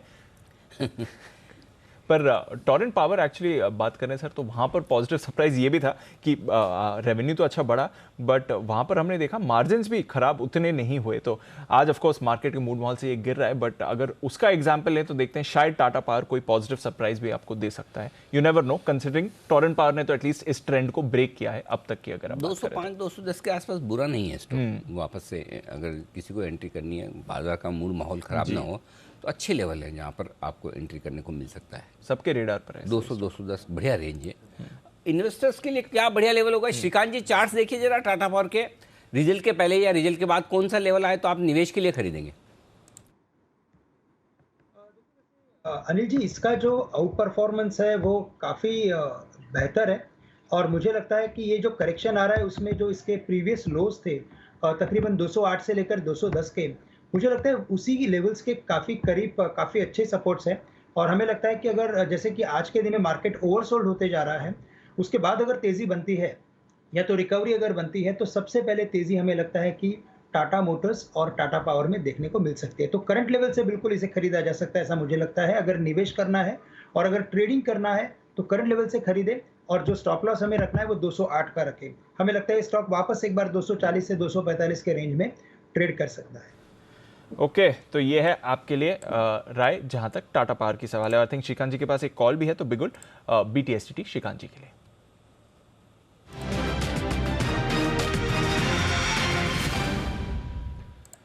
बताएं श्रीकांत जी। जी दीपांशु, मुझे लग रहा है कि बैंक निफ्टी जो है यहाँ पे अगर आप देखें तो 41,800 यानी कि 41,800-850 के करीब था, वहाँ से लगातार गिरते गिरते अभी ये 39,650 के करीब आ चुका है। तो काफ़ी हद तक मुझे लगता है कि ओवरसोल्ड हो चुका है, ओवर रिट्रेस्ड हो चुका है, और साथ ही साथ अगर आप बड़े पैटर्न को देखें तो एक इम्पॉर्टेंट सपोर्ट के करीब भी आ चुका है। तो करंट लेवल से मुझे लगता है कि अगर इसके अगले हफ्ते के अगर हम 41,000 के अगर कॉल ऑप्शंस परचेस करते हैं तो मुझे लगता है वहाँ पे हमें रिस्क काफ़ी कम रहेगी। जो 41,000 के कॉल ऑप्शंस हैं वो 110 के करीब अभी हमें मिल रहे हैं। यहाँ पे हमें स्टॉप लॉस रखना है एट 40, यानी कि तकरीबन 70 पॉइंट का मैं स्टॉप लॉस रखूँगा। लेकिन मुझे लगता है जैसे ही मार्केट रुकेगा और बाउंस करेगा तो सबसे पहले बैंक निफ्टी में परफॉर्मेंस देखने मिल सकता है। तो 41,000 के कॉल ऑप्शंस बाय करें और टारगेट्स रखे 250 रुपये का, स्टॉप लॉस रखे एट 40, 40 रुपये के करीब। 41,000 का, 40,000 का भी नहीं, 41,000 का। श्रीकांत जी बहुत दूर है 41,000। हाँ अनिल जी, उसका रीजन ये है कि मार्केट जो गिरा है वो वर्टिकली गिरा है, और बैंक निफ्टी अगर आप देखें तो लगातार गिरते जा रहा है, जो सबसे बड़ा आउट परफॉर्मर था। तो अगर तेजी बनेगी तो बहुत ही जल्द तेजी बनेगी, और अगर शायद अगर थोड़ा सा अगर और वीकनेस बनता है तो जो भी नियर बाय के हम कॉल ऑप्शंस बाय करेंगे उसमें शायद स्टॉप लॉस होने की एक गुंजाइश हो सकती है। और इसी वजह से मैंने 41,000 का कॉल ऑप्शन दिया है जो एक ट्रेडिंग बेसिस पे रखा हुआ है। चलिए, बहुत ही बढ़िया, इंटरेस्टिंग है ये वाला। वैसे 1000 पॉइंट आज की कोई बहुत बड़ी बात नहीं है बैंक निफ्टी भी 41,000 चाहिए 1300 पॉइंट गिरने के बाद। नहीं, सबसे बड़ी बात रिस्क रिवॉर्ड रेशियो फेवरेबल है। आपको कितना 70 पॉइंट की रिस्क रखनी है, तो जाने में कम है, आ जाए तो मटका है, आ जाए तो बढ़िया वैसा है। पर लॉट 2,500 का ही कॉस्ट आ रहा है उसमें कुछ। हाँ, इसीलिए शायद वो हिसाब से इंटरेस्टिंग है। चलिए, वागले साहब तैयार है, वागले का वंडर।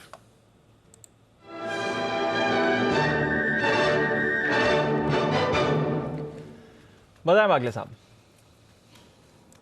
दीपांशु, मेरे रडार पर BTST आया है और ये इसको मैं बाय करके चलूंगा। TVS मोटर्स, आई थिंक ये सुबह किरण जी ने कवर किया था। इसका पैटर्न ये माहौल में जो जिस तरह से बंद हो रहा है, पूरे राउंडिंग बॉटम से निकला है, तो मुझे लगता है ये एक 10 से 12 रुपए के मुंह से मे बी इवन 15 रुपए के मुंह कल के दिन में दे सकता है। अभी 651, 52 है, 645 का आपका स्टॉप लॉस होना चाहिए और आपका टारगेट 665 टू 668 का होगा, जो मुझे लगता है कल के दिन में आना चाहिए।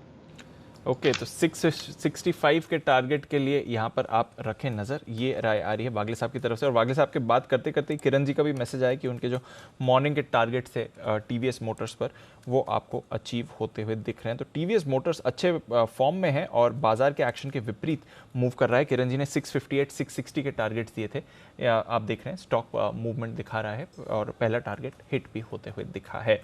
पर आइए एक बाजार का फेवरेट शेयर जहां पर आने वाले हैं नतीजे, और नतीजों के साथ एक बार फिर से डिविडेंड पर विचार करने वाले हैं BPCL। अब डिविडेंड तो वरुण जितना आएगा आएगा, पर नतीजे कैसे रहेंगे ये बताइए। नतीजे अच्छे रहेंगे और दीप सबसे अच्छी बात है ना कि इस बार हो सकता है कि थोड़ा जो कोर परफॉर्मेंस है ना वो भी अच्छा रहे। क्यों, इसके पहले हम देखते थे कि लगातार जो इनको इन्वेंट्री गेन होते थे उसके कारण GRM जो है वो बढ़ जाते थे। इस बार शायद क्योंकि लगातार कच्चे तेल के दाम तो बढ़े हैं, लेकिन साथ साथ कंपनियों ने प्राइस हाइक भी ली है, तो उसके चलते जो मार्केटिंग मार्जिन है ना, जिस पे पिछले कुछ समय में दबाव था, वो शायद थोड़ा ईज ऑफ होते हुए नजर आएगा और उसका इम्पैक्ट जो है इस कंपनी के नतीजों पे देखने मिलेगा। मांग तो वैसे भी लगातार बढ़ते ही जा रही थी, तो उसका इम्पैक्ट भी देखने मिलेगा। इसके लिए रेवेन्यूज जो है 9.3% बढ़ेंगे, 77,500 करोड़ के आसपास से आ सकते हैं। कंपनी का जो मार्जिन है 4.6% से बढ़ के 4.9% के आसपास आएगा। मुनाफे में तगड़ा जंप होगा, 1500 करोड़ से बढ़ के करीब 2100 करोड़ के आसपास से आ सकता है। तो हर पैमाने पे अगर आप देखेंगे तो नतीजे काफ़ी हद तक कंपनी के अच्छे रहने वाले हैं। मार्केटिंग वॉल्यूम में 2% के आसपास और थ्रूपुट में भी करीब 2% के आसपास की बढ़ोतरी का अनुमान लगाया जा रहा है। GRMs में पढ़ रहा था, कुछ कह रहे थे $2 के आसपास आएगा, तो कुछ कह रहे थे कि $4, $4.5 के आसपास भी इस कंपनी के GRMs जो है वो इस बार आ सकते हैं। अच्छा होता है ये फिगर तो हाँ, $4, $4.5 के आसपास तो अच्छा ही बढ़िया फिगर। और इसमें सबसे बड़ी बात वही है ना दीप, कि इसके पहले जो हो रहा था कि लगातार जो है आपको जो इन्वेंट्री गेन हो रहा था उसके कारण GRMs बढ़ रहे थे। इस बार ये माना जा रहा है कि शायद उतना बड़ा इन्वेंट्री गेन ना हो, लेकिन हाँ GRM जो कोर है वो शायद सुधरेगा, तो वो बेटर है, ज़्यादा बेटर है। बिल्कुल, तो नजर रखते हैं BPCL। मुदित जी जरा राय दें इस चार्ट पर, काफी लंबे समय से थोड़ा दबाव, थोड़े कंसोलिडेशन में ही रहा है 421 के लेवल पर, कैसा लगता है BPCL सर? देखिए चार्ट्स पर लग रहा है कि थोड़ी और करेक्शन इस काउंटर में हो सकती है और लोअर साइड में ये काउंटर 408 से 405 तक के लेवल्स को छू सकता है, लेकिन अभी भी ब्रॉडर चार्ट्स पॉजिटिव बने हुए हैं, तो यहाँ पर यही कहेंगे फ्रेश लॉन्ग तो मत कीजिए, 405 के SL से होल्ड करके चल सकते हैं। रिजल्ट का इम्पैक्ट हो सकता है इस काउंटर में, 405 तक की एक डाउन साइड देखने को मिल सकती है। अगर कहीं भी 405 का ब्रेकडाउन होता है उसके बाद इस काउंटर में मेजर करेक्शन देखने को मिलेगी। तो हाल फिलहाल जो चार्ट्स बने हैं वहाँ पर होल्ड करने की सलाह दे रहे हैं 405 के SL के साथ। ये है आपके लिए BPCL जहां पर रखनी है नजर, 421 का लेवल आपको यहां पर आते हुए दिख रहा है। आइए जय ठक्कर भी हमारे साथ जुड़ रहे हैं कैश के ऑप्शन के लिए, स्वागत करते हैं जय का। कभी कभी खुशी के लिए कुछ ज्यादा नहीं, एक अनजान दोस्त ही काफी है। EBIX कैश हर खुशी के लिए काफी है।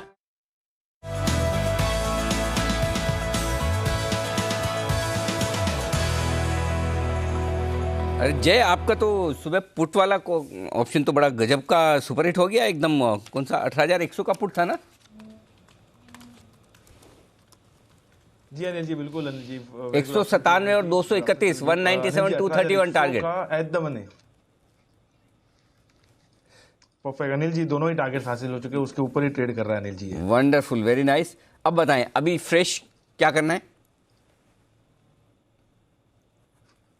जी अनिल जी, यही एक्सपेक्टेशन था इनफैक्ट 18,100 टूटता है तो एक हमें सेल ऑफ देखने मिलेगा। जो टारगेट्स थे हमारे उसके करीब आ चुका है, थोड़ा बहुत और डाउन साइड देखने मिल सकता है शायद 17,800 850 के बीच में। मुझे ऐसा लग रहा है कि एक शॉर्ट टर्म में बॉटम बनना चाहिए अनिल जी। तो ये लेवल्स पर आकर मुझे ऐसा लग रहा है कि रिस्क रिवॉर्ड अब पुट साइड पर नहीं, कॉल साइड पर है, तो कॉल खरीदने की सलाह है। बट स्ट्राइक प्राइस जो अनिल जी रहेगी वो थोड़ी नीचे की रहेगी। In the money call option दे रहा हूँ मैं, 17,800 का कॉल खरीदना है। 254 पर ये ट्रेड कर रहा है अनिल जी, इसको खरीदना है। इसका स्टॉप लॉस आप लगाइए 196 का ऑन क्लोजिंग बेसिस। 312 से लेकर 340 का ये दो टारगेट्स रहेगा। 312, 340 ये दो टारगेट्स के लिए आप खरीदे। 254 पर 196 के स्टॉप लॉस के साथ 17,800 के स्ट्राइक का कॉल ऑप्शन 3 नवंबर की एक्सपायरी का। अनिल जी सेल ऑफ अच्छा खासा देखने मिला है, मे बी 30-40 पॉइंट्स और देखने मिले भी शायद, but then risk reward point of view अगर मैं देख रहा हूँ तो अनिल जी मुझे ऐसा लग रहा है कि मार्केट्स में इस लेवल पर कॉल ऑप्शन लेना चाहिए। अगर वो डाउन साइड थोड़ा बहुत आता है तो स्टॉप लॉस जो है मेरी ये रिकमेंडेशन रहेगी आप क्लोजिंग बेसिस पर रखना, वो बेटर होगा। एंड यहाँ से मुझे ऐसा लग रहा है अनिल जी फिर से ऊपर में 18,000 से लेकर 18,050 तक का एक बाउंस हमें शॉर्ट टर्म में देखने मिल सकता है निफ्टी में। 18,000 की तरफ तो जय का थोड़ा कॉन्फिडेंस है सर? बिल्कुल सही कह रहे हैं जय, वही बात हम भी करेंगे। 17,850 के आसपास सपोर्ट है, लगभग सपोर्ट के आसपास आ चुका है। 17,800 17,900 की रेंज बेचने की नहीं है, एटलीस्ट मतलब शॉर्ट करने की तो नहीं है। आप खरीदें नहीं खरीदें, शॉर्ट कवरिंग करें ना करें, शॉर्ट करने के लिए तो इंतजार करना चाहिए। जो 18,000 तक का रास्ता वो बन सकता है। 39,500 के आसपास बैंक निफ्टी भी आ चुका है, लगभग सपोर्ट के आसपास है। जय जरा एक बार बैंक निफ्टी पर भी देखिए, क्या बैंक निफ्टी भी सपोर्ट के आसपास या अभी थोड़ी और जगह है? नहीं अनिल जी बैंक निफ्टी काफी करीब आ चुका है उसके सपोर्ट में। इनफैक्ट मुझे यही लग रहा था कि 39,700 500 तक बैंक निफ्टी नीचे फिसल सकता है और 39,500 आ चुका है। 39,500 से 300 की जो रेंज है वो बहुत ही क्रिटिकल है बैंक निफ्टी के लिए। सो आई थिंक ये रेंज होल्ड आउट करेगी। जैसे 17,800 से 850 की रेंज निफ्टी में, ऐसे ही 39,200 300 डाउन साइड से लेकर 39,500 की रेंज बैंक निफ्टी की है। सो डाउन साइड रिस्क थोड़ी बहुत कम है यहाँ से, and risk reward point of view मुझे ऐसा लग रहा है कि शॉर्ट यहाँ पे ना करे, ट्रेड लेना है तो एक बाउंस बैक के लिए लीजिए। ओके, तो ये है आपके लिए राय इस वक्त आती हुई दिख रही है। आइए फिलहाल ये है निफ्टी और बैंक निफ्टी पर। निफ्टी पर कॉन्ट्रा कॉल लेकर कॉल ऑप्शन खरीदारी करने की राय इस वक्त है। और इस बीच यूएस स्टील एचआरसी फ्यूचर्स में एक दिन में 7% की गिरावट आई है। जेएसडब्ल्यू स्टील, ये स्टॉक लाइए जरा, क्योंकि इनका यूएस में एक्सपोजर सबसे ज़्यादा है स्टील कंपनियों में। तो जेएसडब्ल्यू स्टील वो लाइए, उनके लिए शायद ज़्यादा नेगेटिव है ये। हालांकि सारी स्टील कंपनियों के लिए नेगेटिव तो है ही है कि अगर वहाँ पर hot rolled HRC hot rolled cold steel, hot rolled coil, hot rolled coil, बहुत मुश्किल नाम, टंग ट्विस्टर है मेरे लिए। तो इसके आशीष भी आ गए, आशीष को पता ही होगा। तो ये इनके दाम तेज़ी से घटे हैं अमेरिका के फ्यूचर्स में, तो इनके लिए ये थोड़ी नेगेटिव खबर आती हुई दिख रही है। अच्छा, इसलिए आज सारे मेटल कमज़ोर भी हैं। ओके, तो ग्लोबली सीआरसी भी होता है सर, एचआरसी और कोल्ड और कोल्ड रोल्ड कॉइल, वो भी वैसा ही है। Cold rolled coil, hot rolled coil. धीरे धीरे बोलेंगे तो हो जाएगा। 3 बार अगर किसी को डायरेक्ट एक साथ बोलने के लिए बोले तो अटक जाएगा, गया काम से, चाहे वो सेक्टर ट्रैक ही क्यों ना करता। क्यों आशीष? सर बिल्कुल बुलाना चाहिए सर आपको। पहले ही सरेंडर कर दिया आशीष जी, बिल्कुल। अब क्या फिर पूछे, मान लिया। तो आशीष इसका क्या मतलब है? सर ये जेएसडब्ल्यू स्टील के लिए मैं देख रहा था कि काफ़ी नेगेटिव है। इनफैक्ट इनके जो रिजल्ट्स के जो देख रहा था मैं आगे के अनुमान के में, तो उसमें भी आप देखिए कहा जा रहा है कि यूएस में जो प्रदर्शन है वो थोड़ा सा चुनौतीपूर्ण देखने को मिल रहा है। और जेएसडब्ल्यू स्टील में आप देखिए क्योंकि यूएस की सब्सिडीज हैं इनके पास, और वहाँ पर एक ही दिन में अगर कीमतें 7 से 8% गिरती हैं तो ये बड़ा नेगेटिव होगा। तो चलिए मेटल कंपनियों में स्पेशली जेएसडब्ल्यू स्टील के लिए नेगेटिव मानकर चल सकते हैं। वागे साहब, जेएसडब्ल्यू स्टील के चार्ट्स देखिए जरा।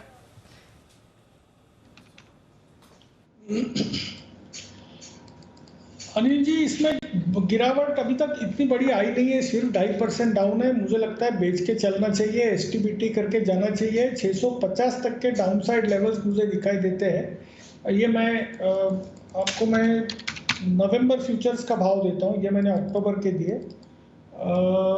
नवंबर 669 है, 676 का स्टॉप लॉस होगा। मुझे एक 2 से 3% की डाउन मूव दिखती है।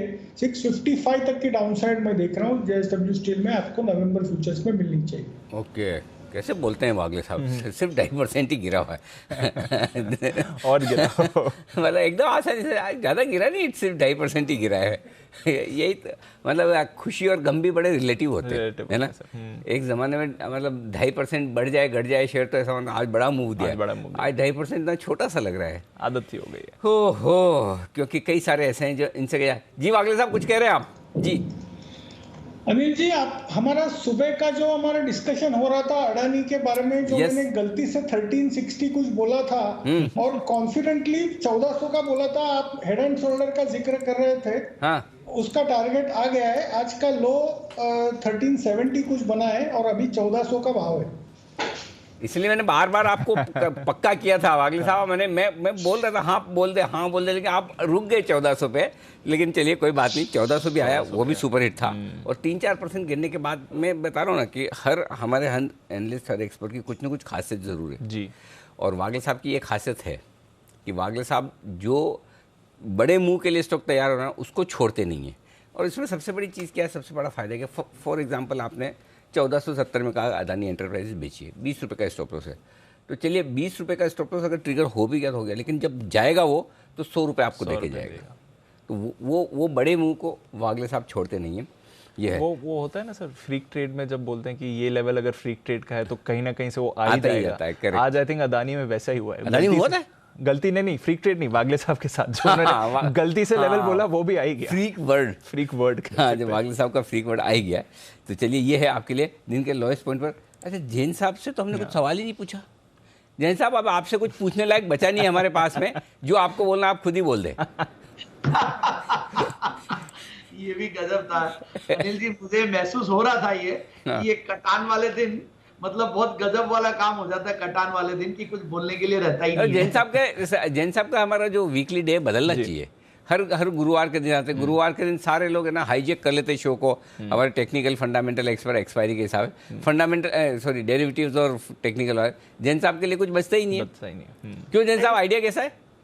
नहीं ठीक है अनिल जी, कोई दिक्कत नहीं है। अच्छा, कम बोलना पड़े तो ठीक। नहीं कोई दिक्कत नहीं है। इनफैक्ट होता आज का मार्केट वैसा हो सकता है, आज अगर मिड कैप स्मॉल कैप चल रहे होते तो सबसे ज्यादा सवाल मेरे पास ही आते हैं।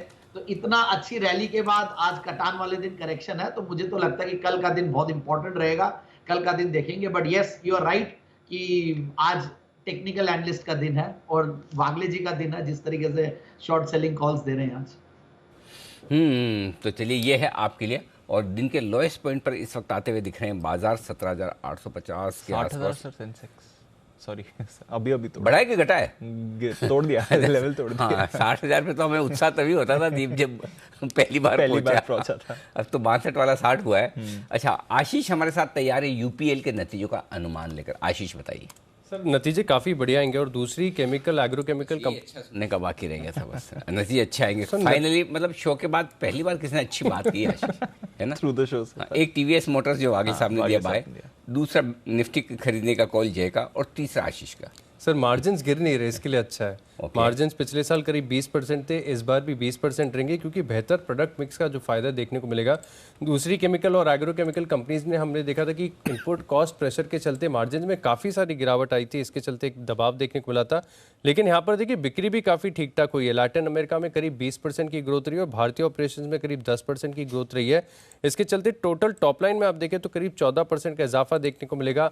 कामकाजी मुनाफा यहाँ पर 12% की ग्रोथ रहेगी और जैसे कि मार्जिन्स के बारे में मैंने आपको बताया कि 20% पर स्थिर रहेंगे। और अच्छी बात है क्योंकि इनका थोड़ा सा कर्ज भी कम हुआ है तो इंटरेस्ट कॉस्ट घटा है, इसके चलते जो मुनाफा है यहाँ पर आपको 61% की बढ़त देखने को मिलेगी। लेकिन अभी भी कर्ज भारी भरकम है, करीब 24-25 हज़ार करोड़ के आसपास का कर्ज है। तो यहाँ पर क्या फर्दर रिडक्शन होता है, क्या गाइडेंस आती है ग्रोथ को लेकर, इस पर नजर रहेगी। लेकिन आंकड़ों के लिहाज से और मार्जिन के लिहाज से देखें तो नतीजे बढ़िया आएंगे, मार्जिन अच्छे रहेंगे, ये बात बढ़िया है। जहां तक सवाल है यूपीएल का, जैन साहब यूपीएल पर कवरेज है आपकी, कोई राय सर? थोड़ी परेशानी रही है इसकी, कुछ कंसर्न्स भी कंपनी की तरफ आए थे, उसके बाद अच्छी रैली रही, फिर कंसोलिडेट करा स्टॉक ने, अब कोई राय सर? देखिए यूपीएल में इस सेक्टर पे बहुत बुलिश हूं, बट यूपीएल पे पर्टिकुलरली मैंने कम राय दी है। और इनफैक्ट रीजन भी यही है कि कुछ बीच में जो इश्यूज थे उसके बाद बहुत बड़ा करेक्शन आया, ऊपर भी बहुत गया।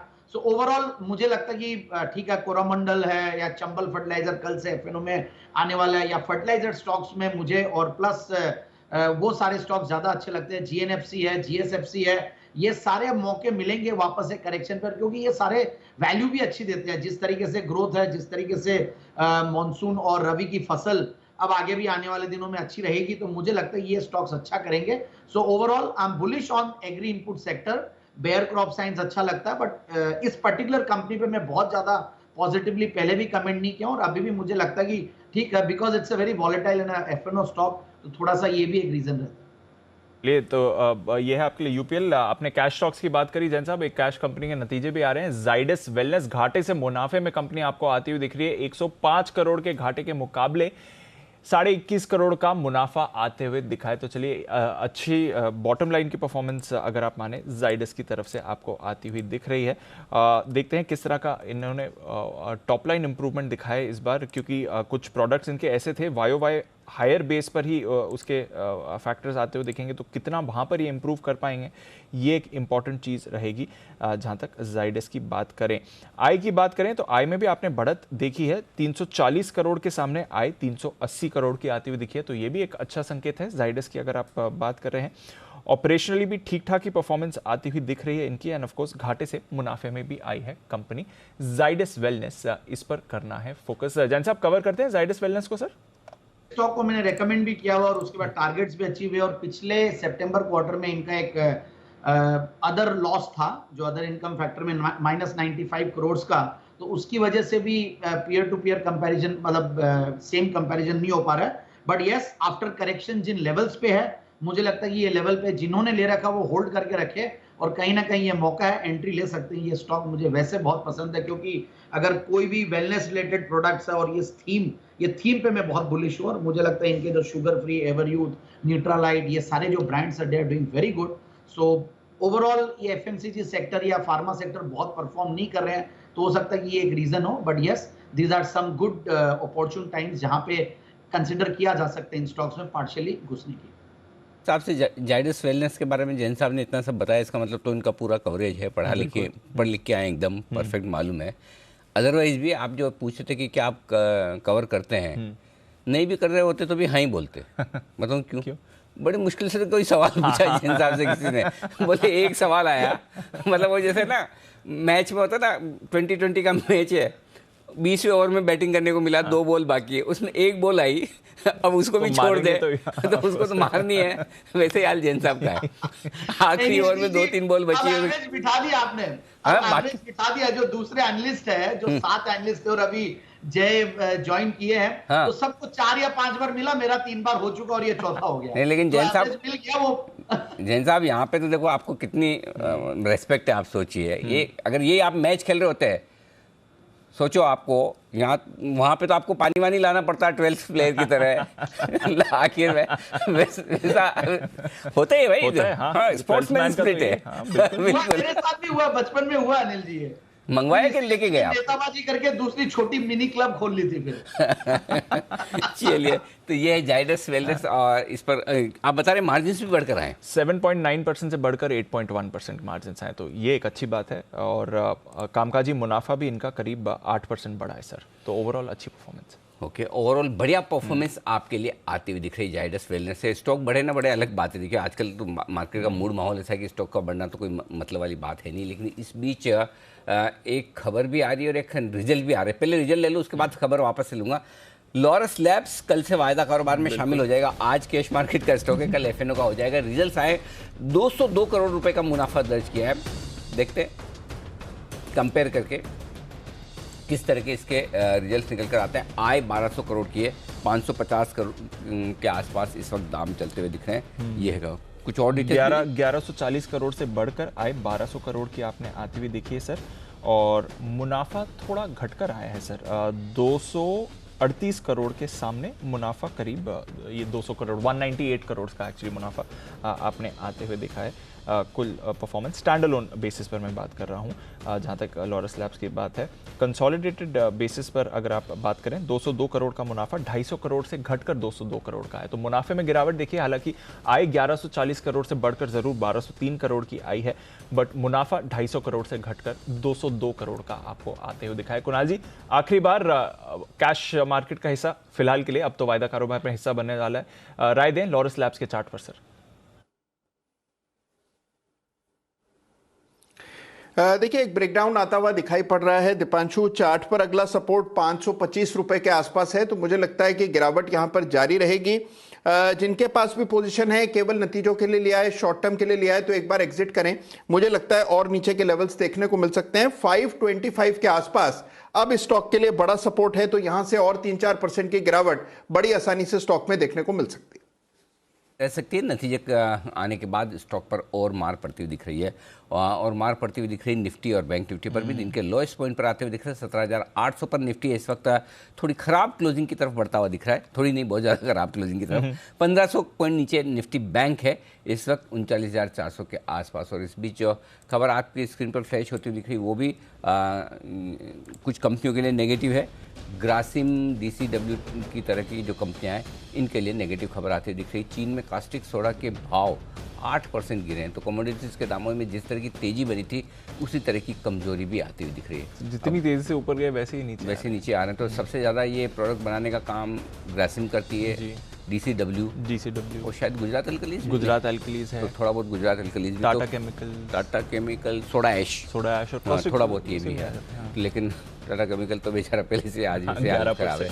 और ग्रासिम जरा देखिए, इन सब में स्टॉक जो बड़ा स्टॉक है वो ग्रासिम है। ग्रासिम के लिए ये नेगेटिव खबर, यहाँ पर 8% की गिरावट चीन में होती हुई दिख रही है कास्टिक सोडा के दामों में। जरा ग्रासिम के चार्ट्स एक बार देख लिए जाए। सुमित जी, चार्ट देखिए, ग्रासिम कमजोर है। बिल्कुल है अनिल जी, वीकनेस देखने को मिल रही है, डेज लो के पास ट्रेड कर रहा है। ग्रासिम में और नीचे के लेवल देखने को मिल सकते हैं। 1700 के नीचे क्लोजिंग का मतलब हो गया 1640, 1650 तक के लेवल इमीडिएटली शॉर्ट टर्म में ट्रेडिंग के लिहाज से देखने को मिल सकते हैं। जब तक स्टॉक ऊपर में रेजिस्टेंस लेवल तोड़ेगा नहीं तब तक फ्रेश बाय नहीं करना है। 1725, 1730 के ऊपर ही इसके अंदर फ्रेश बाय बनेगा, नहीं तो नीचे में 1640, 1650 के लेवल तो इमीडिएटली देखने को मिलेंगे। ओके, तो ये है आपके लिए ग्रासिम। इस पर राय, कॉस्टिक सोडा के दामों में भारी गिरावट चीन में होती हुई दिखी है। आइए फिर एक्सपायरी के आखिरी कुछ मिनट, फाइनल स्ट्रैटेजी, चलते हैं अनिल जी के पास।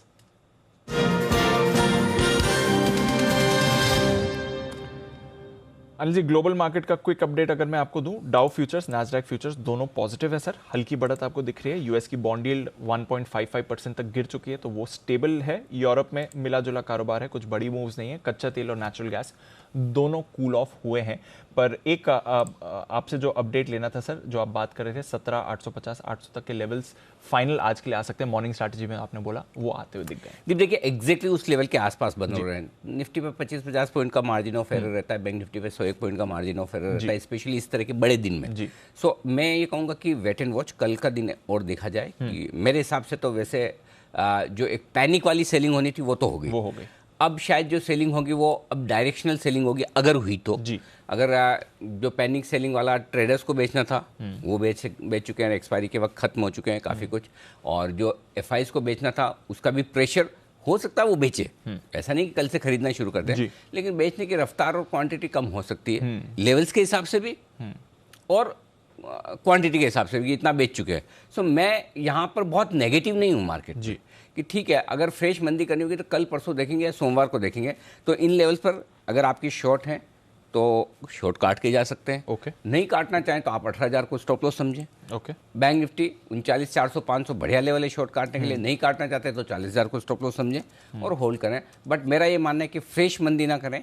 और अगर ग्लोबल मार्केट से थोड़ा भी सहारा दिया आज, क्योंकि अमेरिका के बाजार वैसे तेजी के ट्रेंड में ही है, हल्का फुल्का एक रनिंग करेक्शन कल मिला है, अगर वहाँ ज़्यादा करेक्शन ना हो तो फिर आपको कल एक थोड़ी गैप अप ओपनिंग दिख सकती है और तब एक बार आप 18,000 की तरफ बढ़ सकते हैं। फिर वहाँ से वहाँ देखेंगे क्या करना है। तो मैं इन लेवल के आसपास थोड़ा सा मतलब शॉर्ट कवरिंग करने की राय दूंगा। अगर शॉर्ट है और शॉर्ट हैं तो आपके पैसा ही रहेंगे, क्योंकि लोएस्ट लेवल पे है तो ऊपर का ही होगा शॉर्ट। बिल्कुल, तो हैं तो प्रॉफिट ले लीजिए और क्या है। शॉर्ट है तो प्रॉफिट ले लीजिए। अब फ्रेश शॉर्टिंग की सलाह नहीं है, कल का कल देखा जाएगा। 17,800 का भी एक बार तो बाजार ने दिन में सपोर्ट तोड़ा ही है, पर जो अनिल जी बात कर रहे थे सुबह इन लेवल से आ सकते हैं, आपने आते हुए देखे हैं और वहां पर फिर अब बाजार वापस 17,850 पर भी आ गए हैं।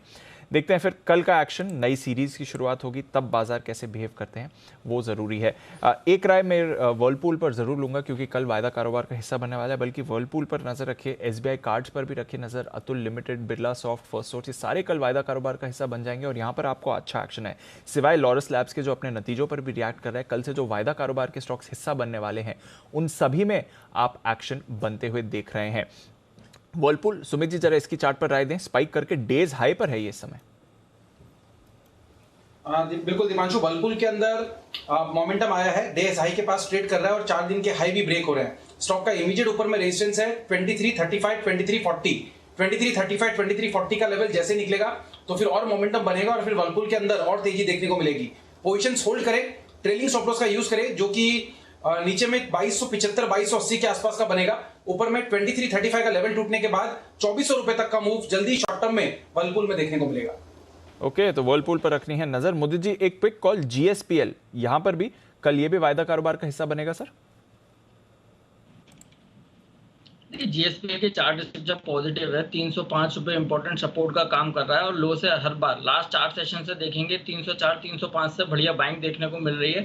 चार्ट के हिसाब से यहाँ से और बाइंग नजर आ सकती है। 322 से 325 तक के अपसाइड मूव जीएसपीएल में नजर आएंगे, बाय करके चलने की सलाह है। दीप, यहाँ पर एक शॉर्ट कॉल में यहाँ पर और इनिशिएट करना चाहता हूँ। स्टॉक का नाम है हाल, हिंदुस्तान एरोनॉटिक्स। यहाँ पर शॉर्ट करने की सलाह दे रहे हैं। स्टॉक के चार्ट्स पर अगर हम बात करें तो 1265-66 ये इंपॉर्टेंट सपोर्ट का काम कर रहा था, लेकिन उसका भी ब्रेकडाउन हो गया है। कह सकते हैं हाल के हाल खराब होते हुए नजर आ रहे हैं। आज यहाँ पर एसटीबीटी करके जाइए, हमें लगता है कल के सेशन में 1230-1220 तक की डाउन साइड हाल में देखने को मिल सकती है। स्टॉप लॉस रहेगा 1275 का। ओके, हिंदुस्तान एरोनॉटिक्स लिमिटेड यहाँ पर बिकवाली की राय है आपके लिए मुदित जी की तरफ से। इस बीच एसबीआई कार्ड्स जो कल से वायदा कारोबार में शामिल होगा, नतीजे अच्छे दिख रहे हैं ऑन द फेस, और फिर 206 करोड़ से मुनाफा बढ़कर 345 करोड़ अच्छे माने जाएंगे।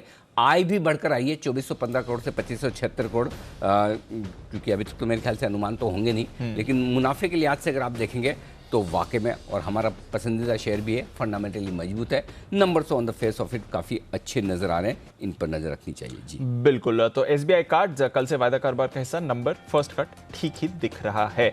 12 अक्टूबर के बाद 18,000 के नीचे आया है निफ्टी। इस साल की 5वीं सबसे बड़ी गिरावट है निफ्टी की, और चौथी सबसे बड़ी गिरावट बैंक निफ्टी पर आपको आती हुई दिखी है। सिर्फ 6 निफ्टी स्टॉक्स हैं जो पॉजिटिव टेरिटरी में है। IndusInd Bank, L&T, UltraTech, Asian paints, Shri cement और मारुति में हल्की खरीदारी।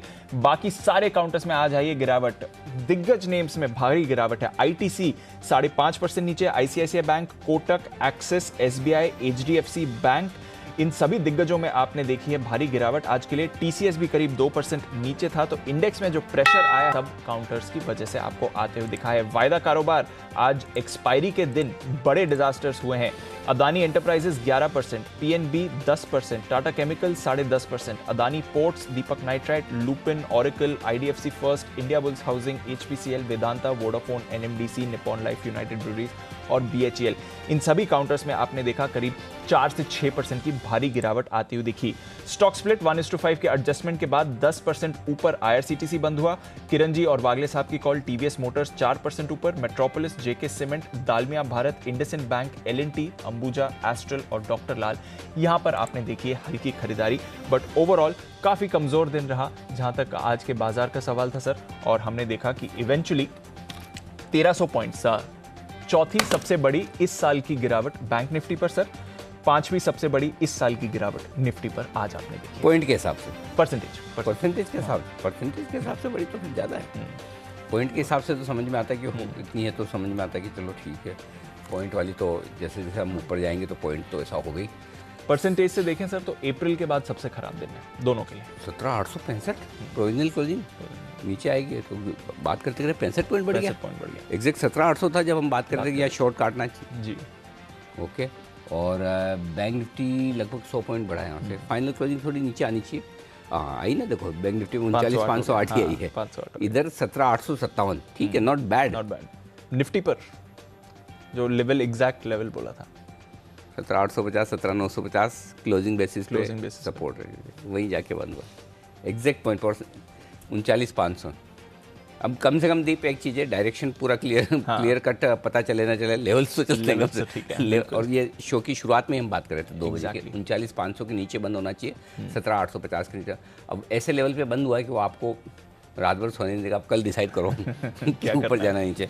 उम्मीद करें जी थोड़ी रिकवरी आती दिखे ऊपर की तरफ। आइए, बाजार बंद होने के बाद का पूरा एक्शन आपके लिए रख दिया जाए। बात दुनिया की हर गुरुवार को है ना, जो स्ट्रेस होता है ना ये एक्सपायरी वाला, उसका एक ही तरीका है दूर करने का, और वो है शाम को 4 बजे 4:30 बजे ये शो देख लो। बात दुनिया की शो देखते हैं ना, आप स्ट्रेस फ्री हो जाते हैं, पर एक से एक ऐसी बढ़िया इंटरेस्टिंग खबरें आती है और देखने में भी सुनने में मज़ा आता है।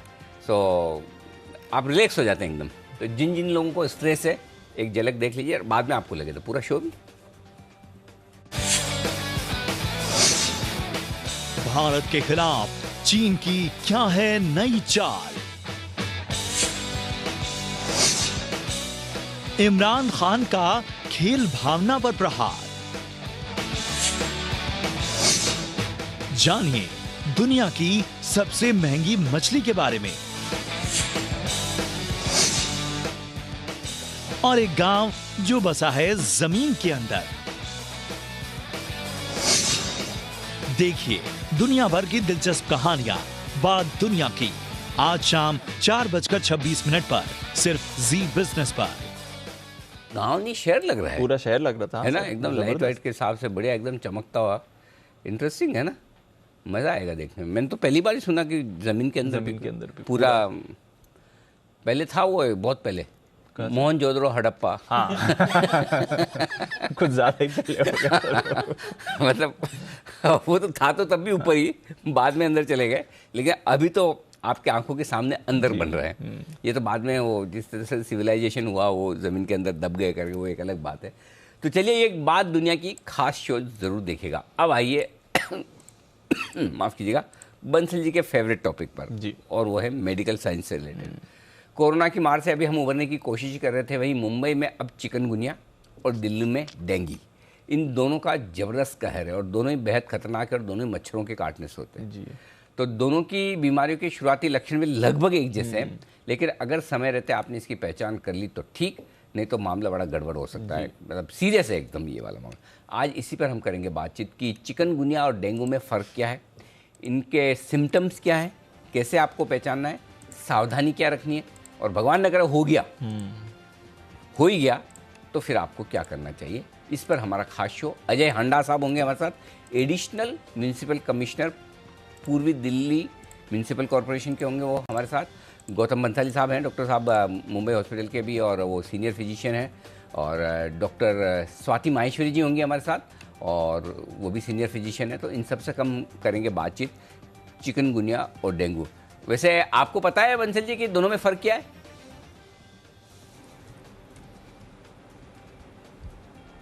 अनिल जी, दोनों में वो जो मच्छर है अनिल जी, उसका फर्क है, और सिम्टम्स का भी अनिल जी फर्क होता है।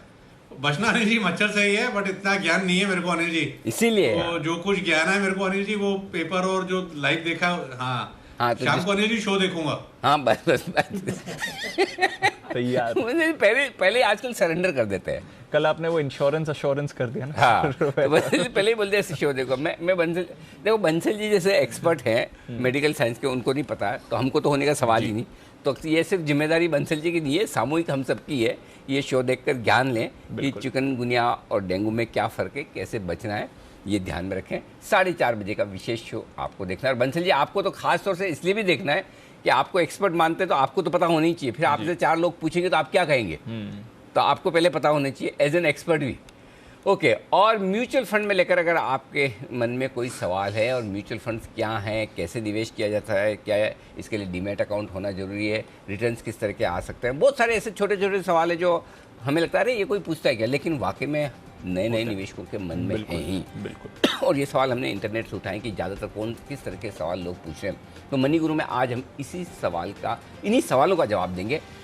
पहले निवेश की शुभ शुरुआत करने की स्टेप बाय स्टेप गाइड हम आपको बताएंगे। निवेश की शुभ शुरुआत देखेगा शाम 6:30 बजे। 5 राज्यों में होने वाले चुनाव आम आदमी को सस्ता पेट्रोल और डीजल दिलवा सकते हैं। दरअसल विशेषज्ञों का ये मानना है कि जब भी चुनाव आते हैं तो लोगों को राहत देने वाले काफ़ी फैसले लिए जाते हैं, और इस समय सबसे ज़्यादा राहत की ज़रूरत है अगर कोई, तो पेट्रोल और डीजल के दाम। अच्छा, मैंने सुना कहीं 120 रुपये भी हो गया पेट्रोल का दाम, कहीं एक जगह 120 भी पहुँचा, ऐसा पता नहीं, ऐसा चल रहा था मतलब सोशल मीडिया पे। पहुँचा नहीं पहुँचा, किसी ने मुझे बोला कि 120 तक भी, मैंने कहीं एक ट्वीट पढ़ा, नॉट वेरीफाइड, मेरा सुनने में आया। चलिए, तो ये दाम कम होने की शुरुआत हो सकती है यूपी से। क्या यूपी पेट्रोल और डीजल के दाम घटाकर, टैक्स घटाकर, दाम तो क्या घटेंगे, टैक्स घटेंगे तो दाम घटेगा, क्या दूसरे राज्यों के लिए भी थोड़ा एक ट्रिगर हो जाएगा कि अब वो भी अपने दाम घटाएं? चुनावी सीजन में पेट्रोल और डीजल सस्ता होगा तो कितना? इंडिया 360 डिग्री में यही विश्लेषण करेंगे हम। तेल का तनाव कम करेगा चुनाव। ये टाइटल अच्छा है, बढ़िया तुझे आपके कमोडिटीज के मुकाबले के टाइटल आ रहे हैं। हाँ, अब कमर कसनी पड़ेगी सुबह वाले 11-11:30 में। कौन सा वाला था वो जो तेल है कि नहीं, वो तो बढ़िया था, ग्वार का टॉप गियर में। हाँ, टॉप गियर में ग्वार। ओके, तो अभी मृत्युंजय का कल का देखते हैं। आप इसमें एक काम और कर सकते हैं, जैसे सुमित जी करते हैं हमारे।